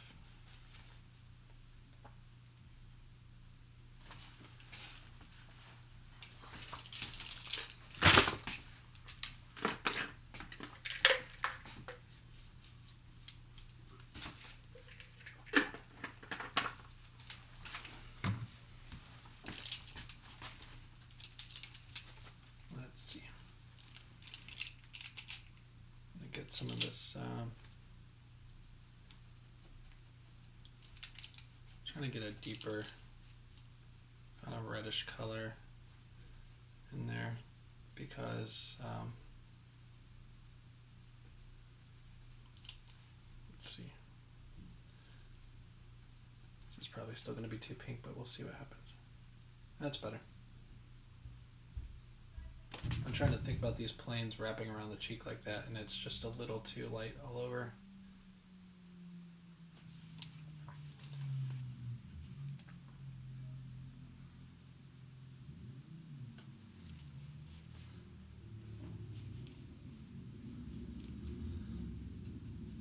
And I have a motorcycle race going on outside my door, so I apologize.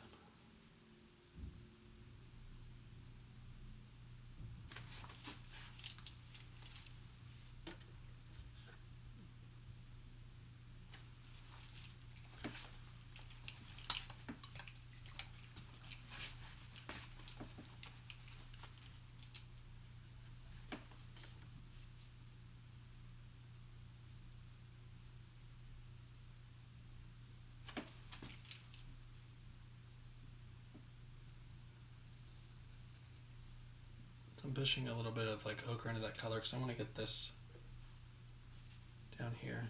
Kind of get rid of that blue. I think that's throwing things off. It's making things look too gray.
Trying to get the forehead going a little bit better than I have it.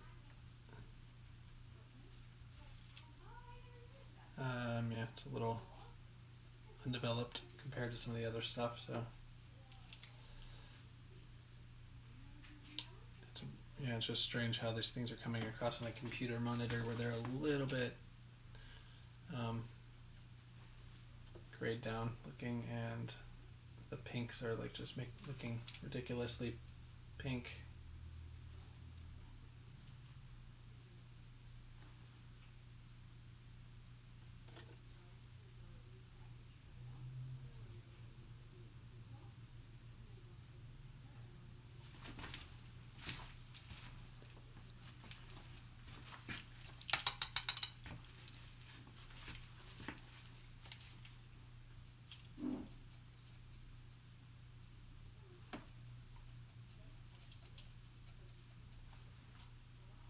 So I'm going to add this to what I have before, but I need to add a little bit more sienna pink.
I see a little like bluish greenish color here, like before we get into the hairline. So I'm kind of taking some cobalt blue, mixing it in with that sort of forehead color.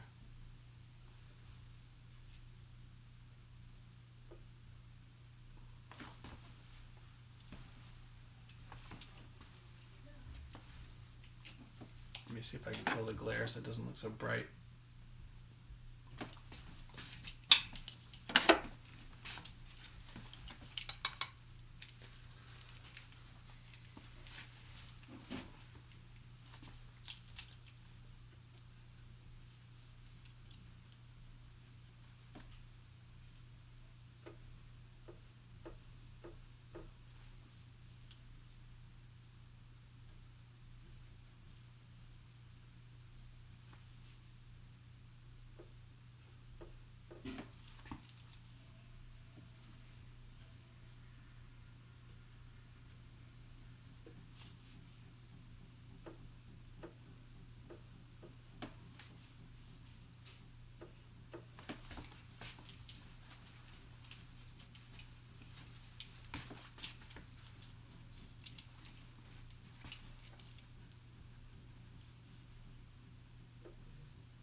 Thanks for that comment about the colors. Yeah, it's definitely good. It does seem like it's weird. I'd see it in my phone. I see it because my phone is my camera right now. I see that, and then I see the in real life, and it just looks a little less like exaggerated than it does.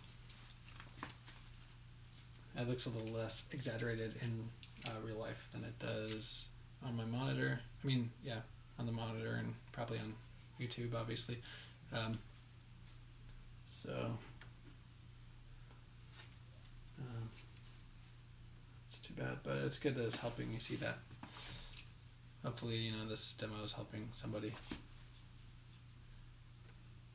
It's taking longer than I wanted to, but to show you some of this, to get into color and things like that, but it happens.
So I'm dragging a little bit of that. I see a little bit more like a warmth in the blue, in the eyes.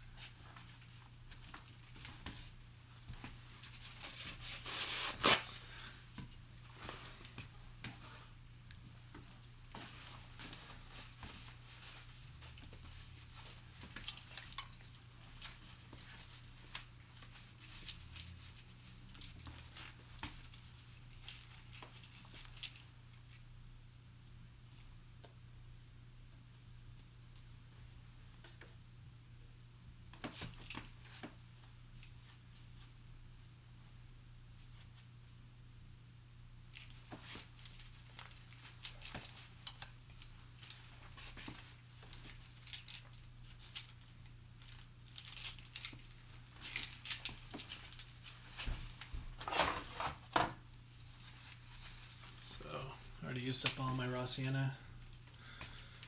That's a color I end up using a lot. I'm just going to try to get some in here. So much oil in this paint, it's like wanting to slide, which is just a bummer when you're doing the vertical palette thing, which I do not usually do. Hey Dean, thanks for sticking around so long. Sorry it went on so long, or it's going on so long, but I appreciate you hanging out.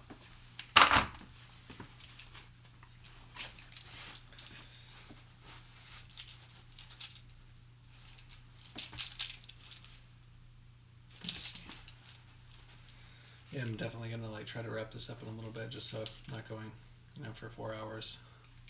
But it's kind of looking that way.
it's a little too warm.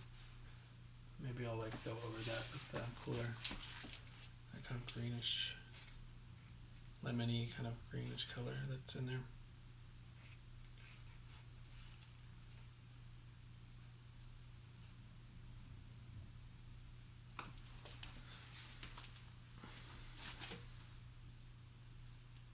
Not too much.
So, sorry I'm being a little quiet. I'm trying to think a little bit about what I'm doing here. A little bit more. I'm trying to get some color in the white of the eyeball, which is not white.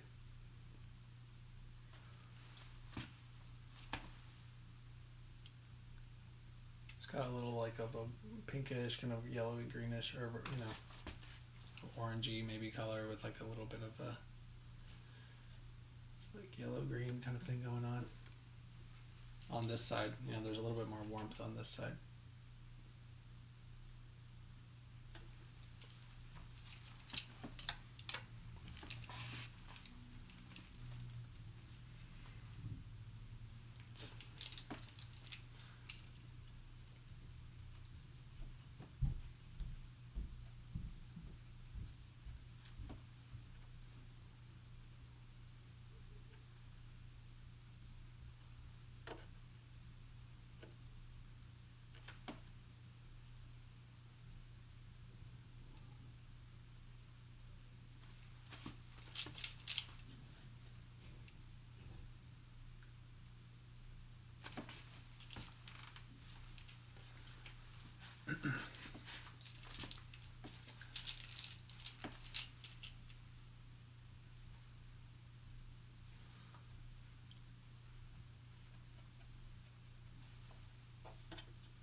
I'm gonna blend some of these things together. I'd rather fuse them, So, not really like really blending, but kind of just like dragging some edges together to kind of soften them up and get rid of some of these jagged shapes.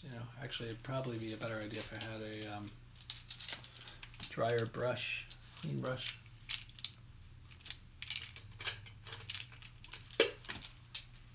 But it seems like I've kind of used up all my softer brushes for that, so I'm just going to kind of clean this brush out a little bit and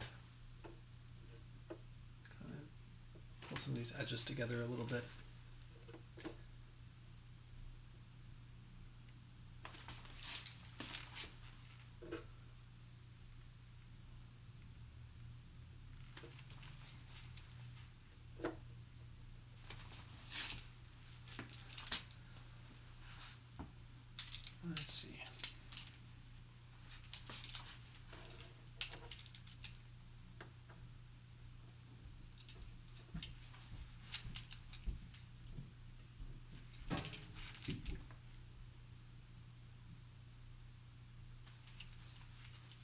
So I'm like wiping the brush down after every one of these strokes to just kind of like clean it up a little bit, not muddy things up too much, but I'm also trying to think about edges, like I'm not trying to overly soften everything, but just try to get rid of that like sharp, hard look that's going on.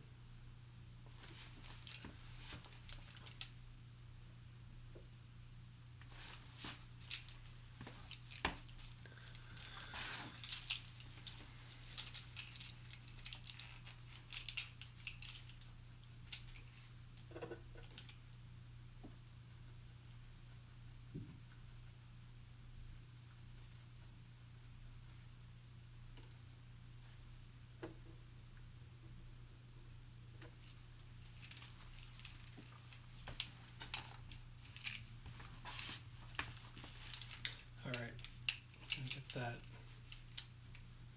See, trying to mix over here so you can see it. Trying to get that like note in the part in the mouth, so let's see what happens.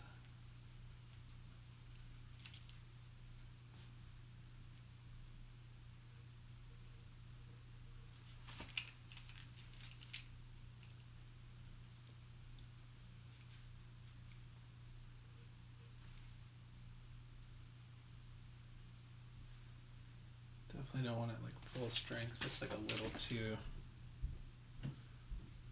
probably too red. There, there's some red in there. So right now I'm just gonna leave that. Let's come back to it. So I gotta get the rest of that in there.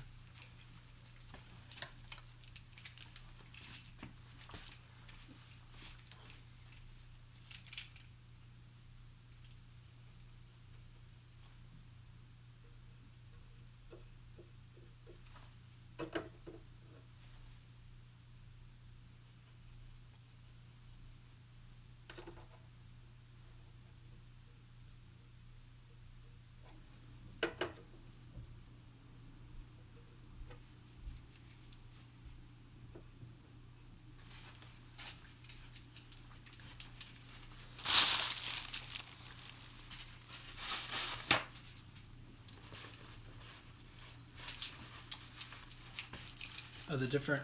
So Michael asked about the different lessons, benefits from working from a master painting versus a live model. There are so many benefits from working from a live model. Just every person's different. You're kind of like, you got all your sensory information is firing. You can kind of like, it's just a richer experience, I think. You can move around the model, if you're having a hard time understanding something. Like how sometimes it's just like if you have darker lighting or whatever, and like, the back of someone goes into shadow, you can't really tell what's going on. You can always walk around the model a little bit and like see what's going on in the background. So that's really handy. And if you only draw or paint from photos or from just like photos online or whatever, there can be a tendency to copy things. The benefit is that you kind of aren't limited by your budget for models and things like that, and that sometimes it's just a necessity for people. So no, I'm not. I'm working from a photo now, so I can't say anything about that.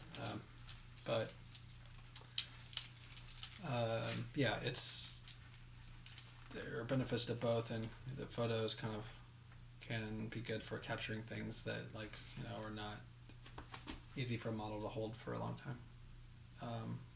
Although you could do sketches, the quicker sketches for like gestural things, and then do a separate study for color and all that kind of stuff. So it's not impossible from a live model.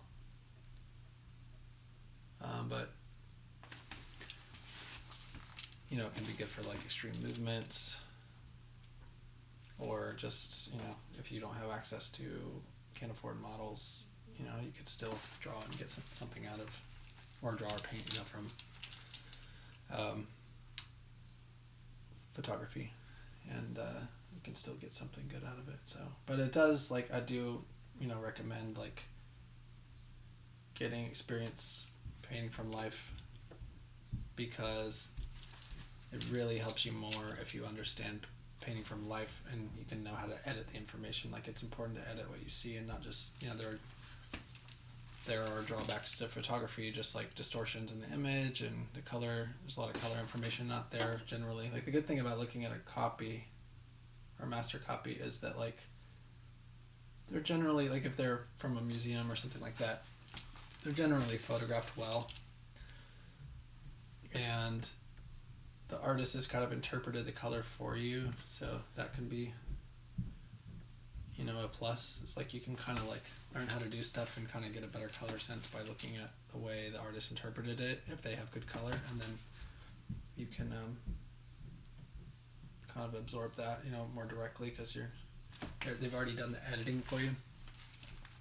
So that is a hard thing when you're painting from life. Is like, things in life don't always look like they do in a painting, and you kind of have to learn how to interpret it, so it can be challenging.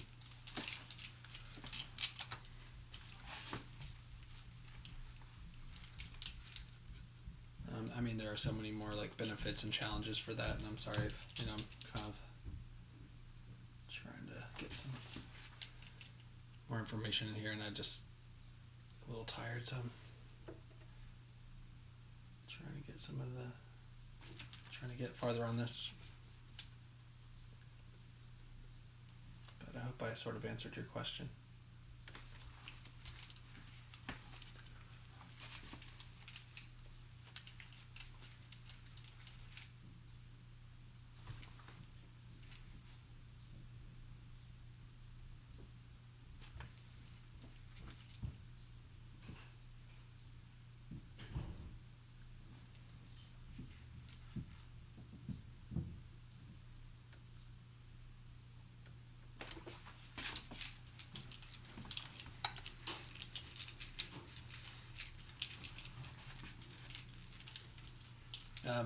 Just to go back to that, like, working from life thing, like, you will see a lot of like interesting colors in like skin and things like that when you're working from life that you won't always see from a photo. So like, I think that's really like important to experience, to be aware that sometimes things are missing.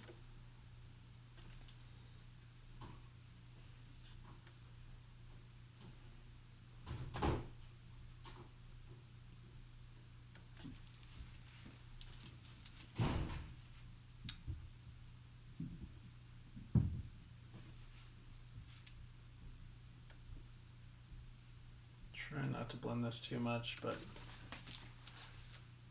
can happen a little bit.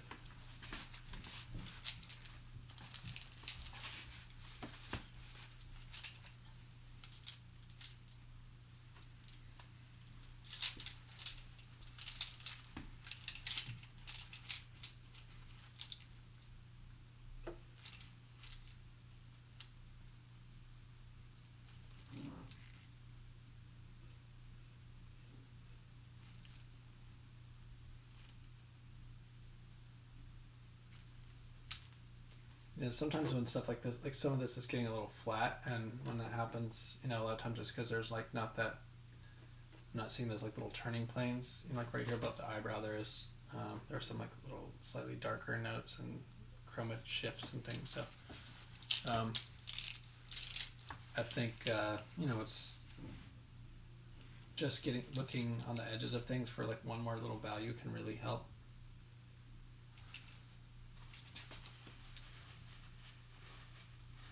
Oh, thank you, Michael. I really appreciate you hanging out and asking questions, and asking some good questions to kind of keep the discussion going. And I'll be hopefully done here shortly.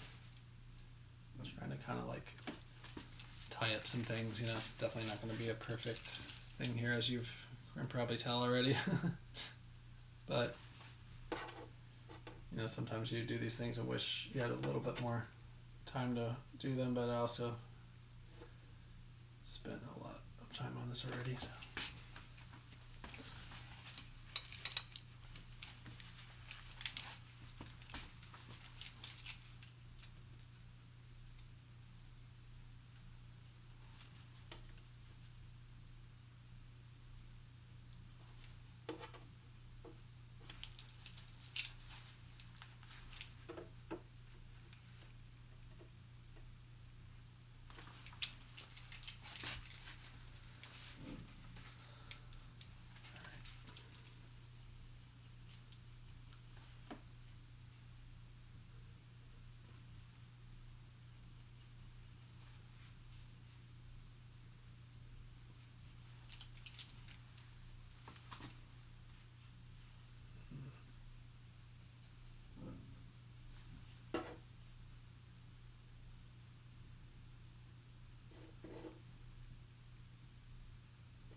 So now that this paint's wet, I can just like push this over a little bit, try to like fix that. I know that there's a comment that this is kind of like at the wrong angle, and I agree. Like there's a little bit more of a slant to his head, I believe.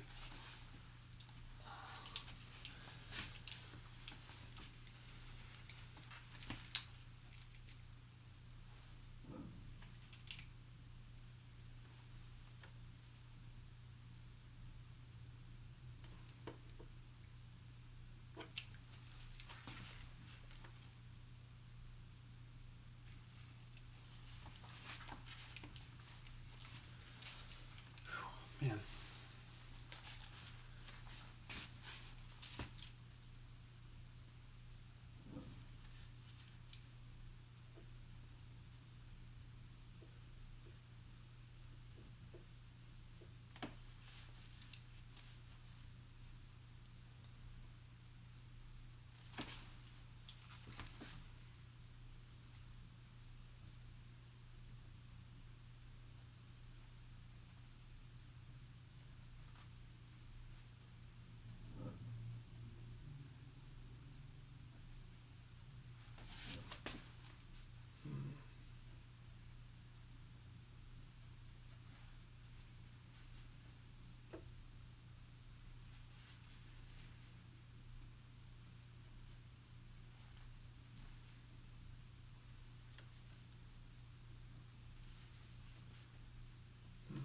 Seems, I don't know, it's probably not coming across on the monitor, but I'm just kind of dragging this like cooler lemony yellow, kind of like pale lemony yellow color like over what I already have, and it's kind of like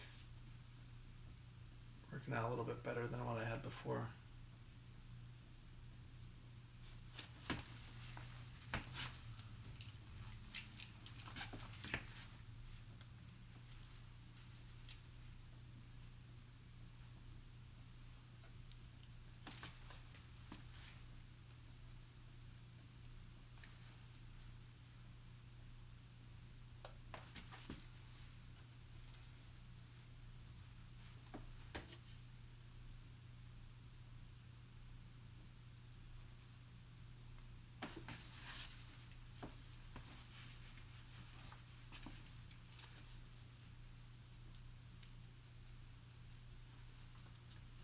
Maybe it's a little bit, no, it's too dark.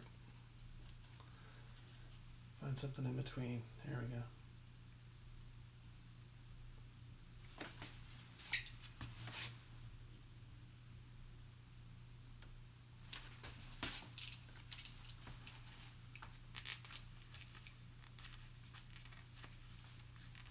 Oh, thank you, Ellen. Yeah.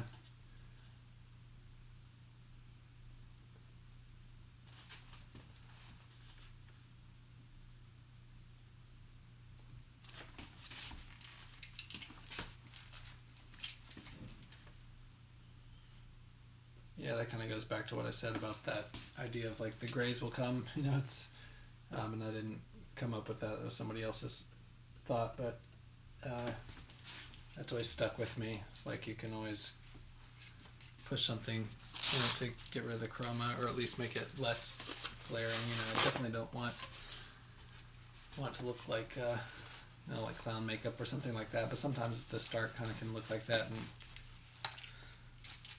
sometimes I purposely do that, and sometimes it's just more like I'm hunting for the color.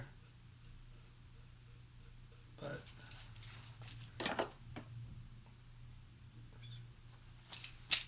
gotta be careful with this thing too, because it's like can easily kind of knock down all the texture, which I wasn't intending to do, but I need to repaint some of this anyway. It's like it's easy to kind of like let this stuff get flat, like the mustache and stuff, and it's like it has volume and form to it, so I was kind of left it flat for quite a while. So it has like turning planes. It's still receiving light and shadow, and that it's like pretty pale overall. Like it's a higher key thing, but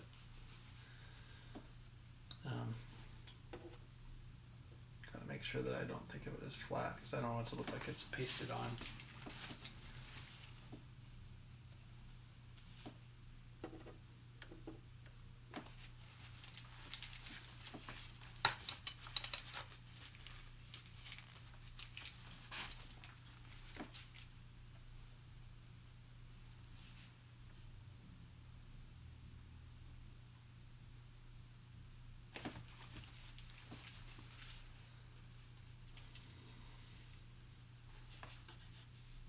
it's something I was hoping I would do better justice to this sergeant head, because it's definitely like when you look at the way he painted foreheads, you just feel like they're coming out at you, and so it's kind of like one of those goals that you might try to accomplish with a master copy is try to even go see if you can see some of these things in person in a museum, and then try to get that volume that Sargent had, and or whoever you're copying. Like a Velasquez is really good to look at for that. Just thinking about the sculptural quality of paint and the way he really gave a sense of volume.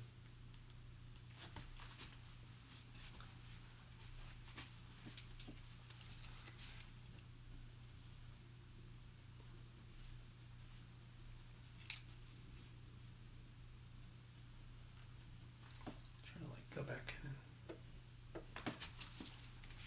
clean up that shadow color a little bit.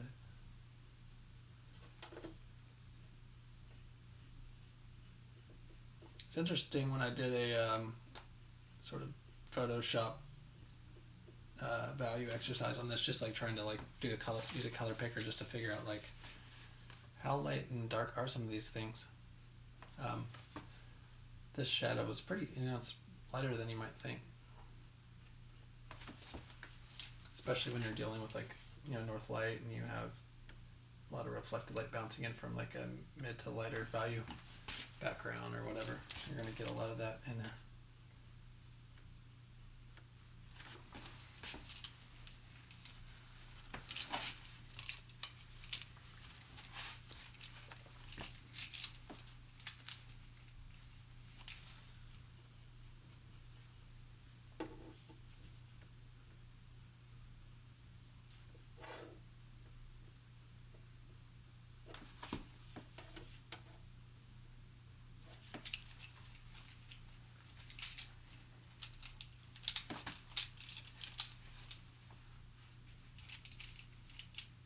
So I see this kind of like deeper orangey, kind of warm thing going on here. Try to push that a little bit. Don't want to go too dark with it, but so I need to lighten that up a little bit. But I want to keep that warmth. Try to do it in one shot since I'm taking a long time.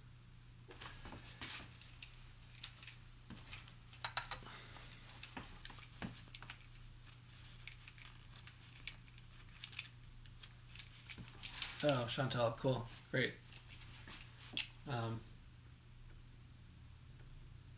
Yeah, I like doing master copies, just like a lot of, I'll do just different people, not, Sargent's fun.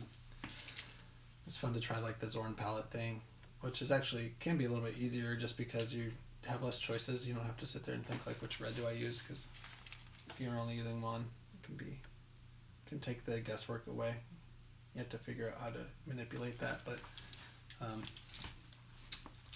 yeah, they're fun. I've done Frazetta and I think some different illustrators and stuff from the sort of early 20th century. They're fun to do.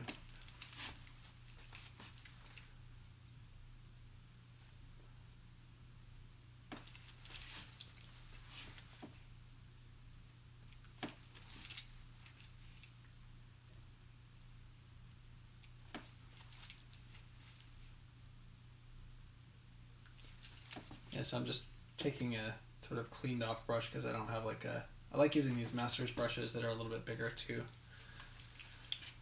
kind of soften edges a little bit, get rid of the hardness, but this one has a little bit of paint and I've kind of used them all up, so I've got to kind of just use one that already has paint on it.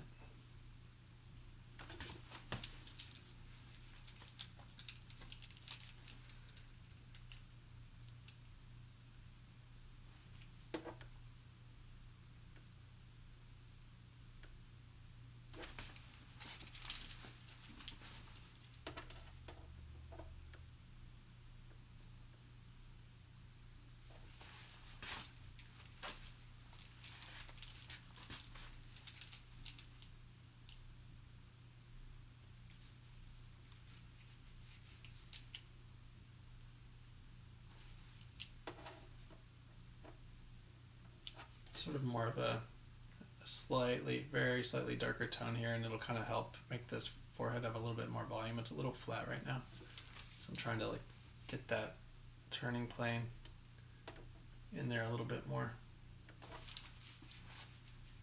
Might have overdone it a little bit, but that's okay.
So under the nose, a lot of times you get this like really, or in the nostril sort of area, you get that kind of like scarlety kind of note where the light sort of shining through the cartilage.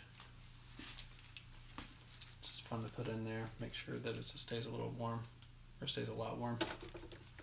So a lot of times the halftones in the nose are a little bit, they kind of break that cool halftone rule, and you might get like a warmer halftone.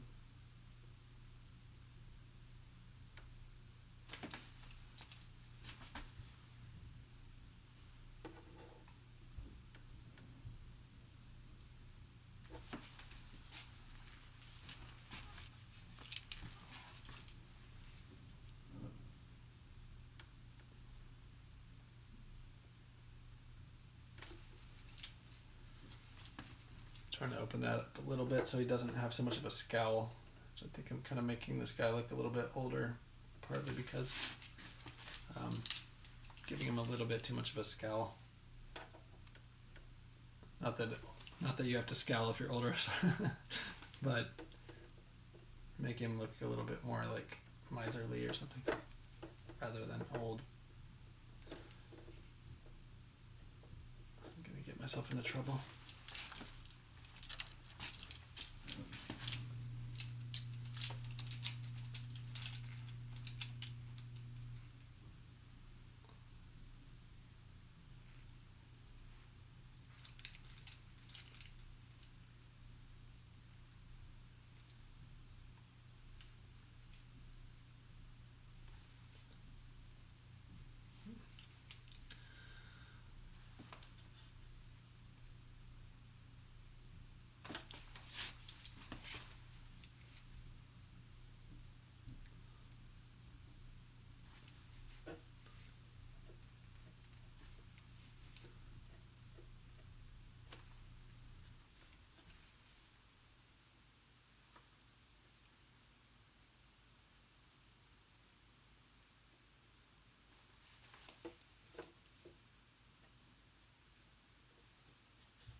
I think I'm gonna try to work a little bit more on this, but I'm gonna try to call it pretty soon, even though it's not complete. Just because it's been quite a while.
Barbara, thank you. Really appreciate those comments. It's hard when you want to get farther and kind of realize how incomplete something is, but fortunately I have to eat too. I'll try to get some of the stuff like the eyes wrapped up just a little bit more than I did. Kind of going for more of the sort of like mid-tone of it first. I did put a little bit of color, but I realized like it's a little bit better, I think, to go for the mid-tone and then kind of pull the lights out of that, and even get like the dark accent.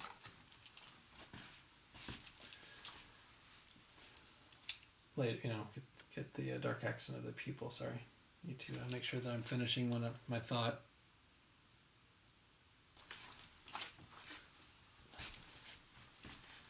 My excuse is that I need more coffee.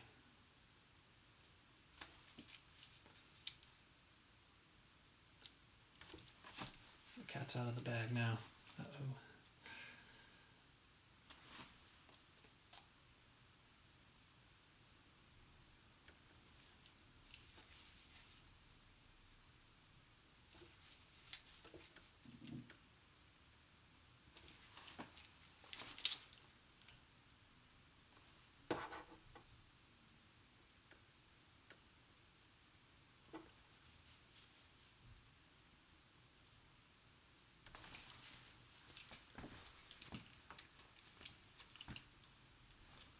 Oh yeah, and it is kind of cool to like go through, go on Google and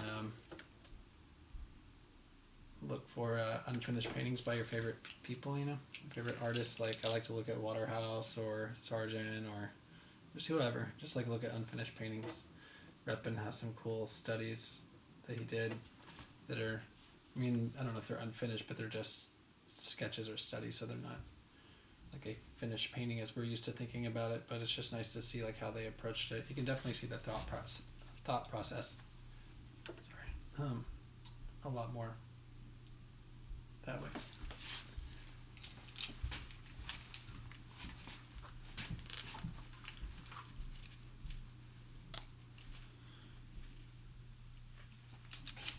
So how long did I work on the example and the advertisement? Actually, a lot less than this. Well, maybe not a lot less. Maybe about the same time.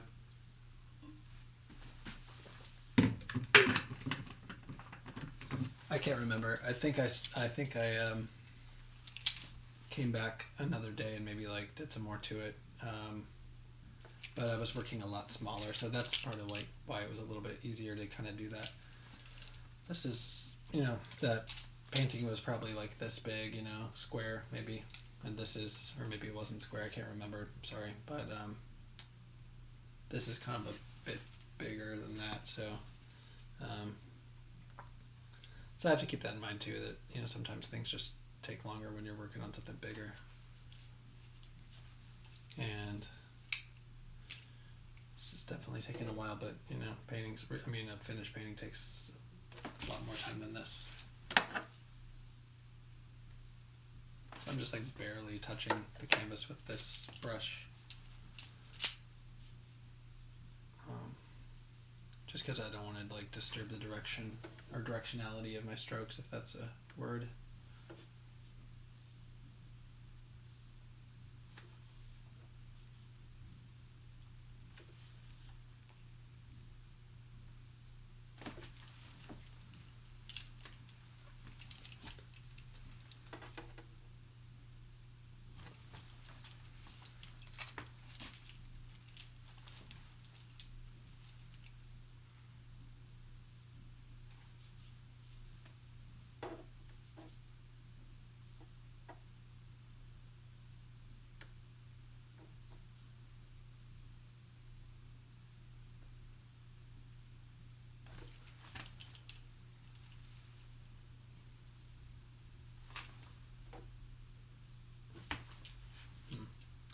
I kind of overdid that, but I definitely saw this sort of like little blue note down there, but I think I overdid it, but it's alright.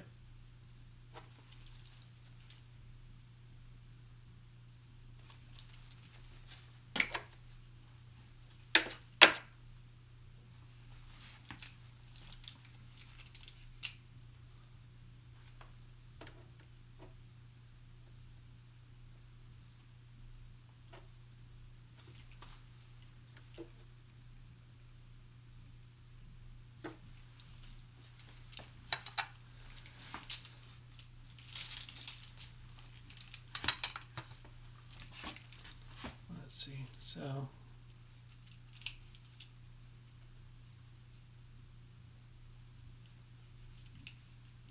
gonna get some of these notes in the hair, so it's not just the white of the canvas.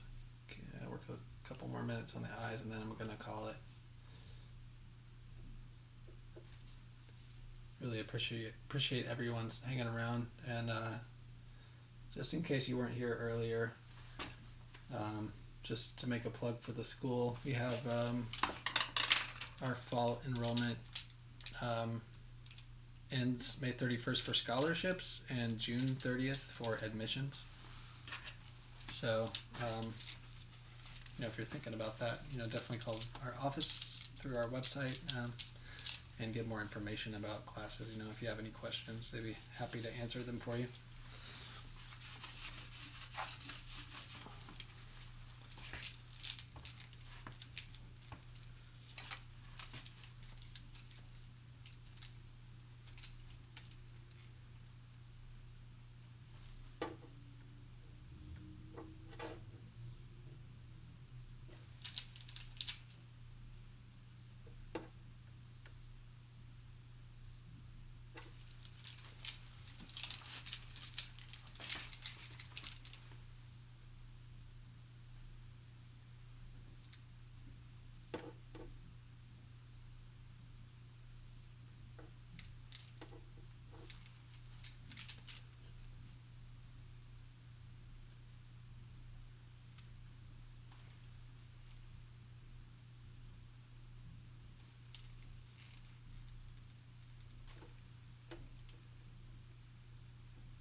So, yeah, I really, really appreciate it. Like I said earlier, I really appreciate everyone like who stuck around, and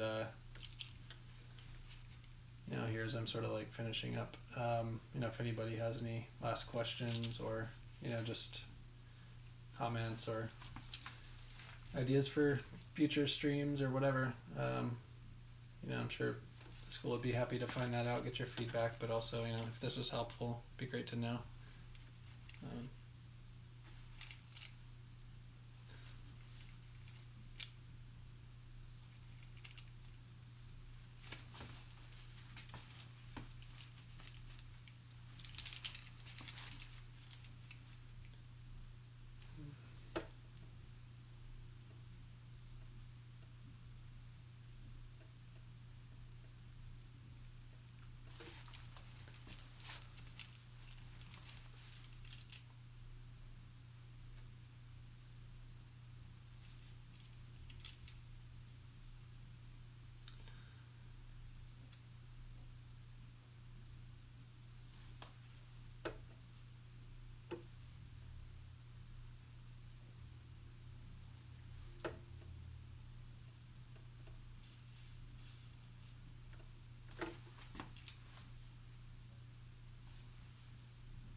See some of this right there. They'll turn that toward the light.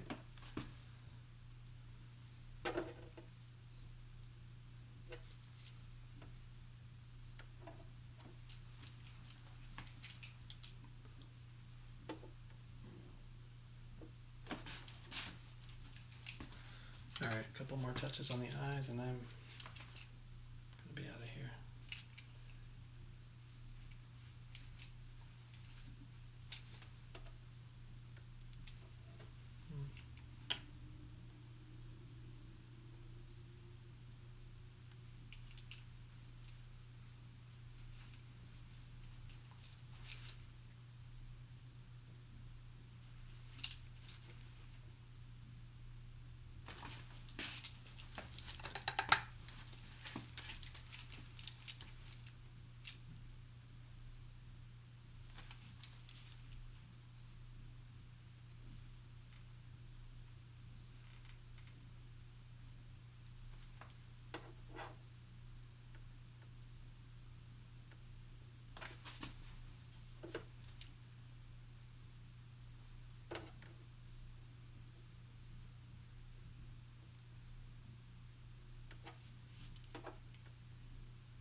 Oh, Carrie. Hey. Um, yeah, so did I talk about what he may have used for his halftones? It seemed like he did talk about. There's this like story where, um, or at least a recounting of a story maybe about Sergeant going to paint with Monet and like there's no black on the palette and he's like, oh, I can't, there's no black on the palette. How can I model with these? And I kind of think of like, you can see where Sargent used black to cool down colors like reds. Like reds look really beautiful and look really beautiful when they're sort of like toned down a little bit with black. So I think seems like he did kind of use black and some blues or whatever, maybe Viridian. I don't know. I'm sure in different cases to like tone down or create like a halftone. But definitely seems like he used black, to create these like greens and kind of like different kind of blues and things. So I think that's something that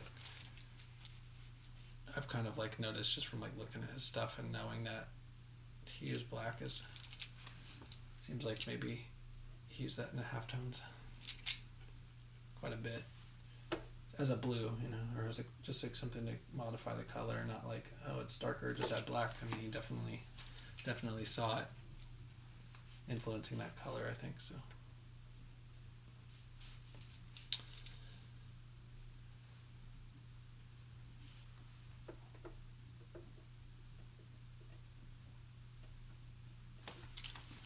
Sorry, part of the trouble I'm having right now is like just working around this camera being right in front of my face. So it's difficult, but I'm almost done.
think I'm gonna call it there.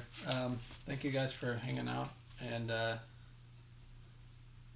just sticking around and asking questions. A lot of good questions were asked. Yeah, I think next week or the next couple weeks there'll be a lecture with or a class demo, whatever, with Dan Thompson, and then later will be Natalie Italiano. So hope you guys can come back and kind of check out what they're doing.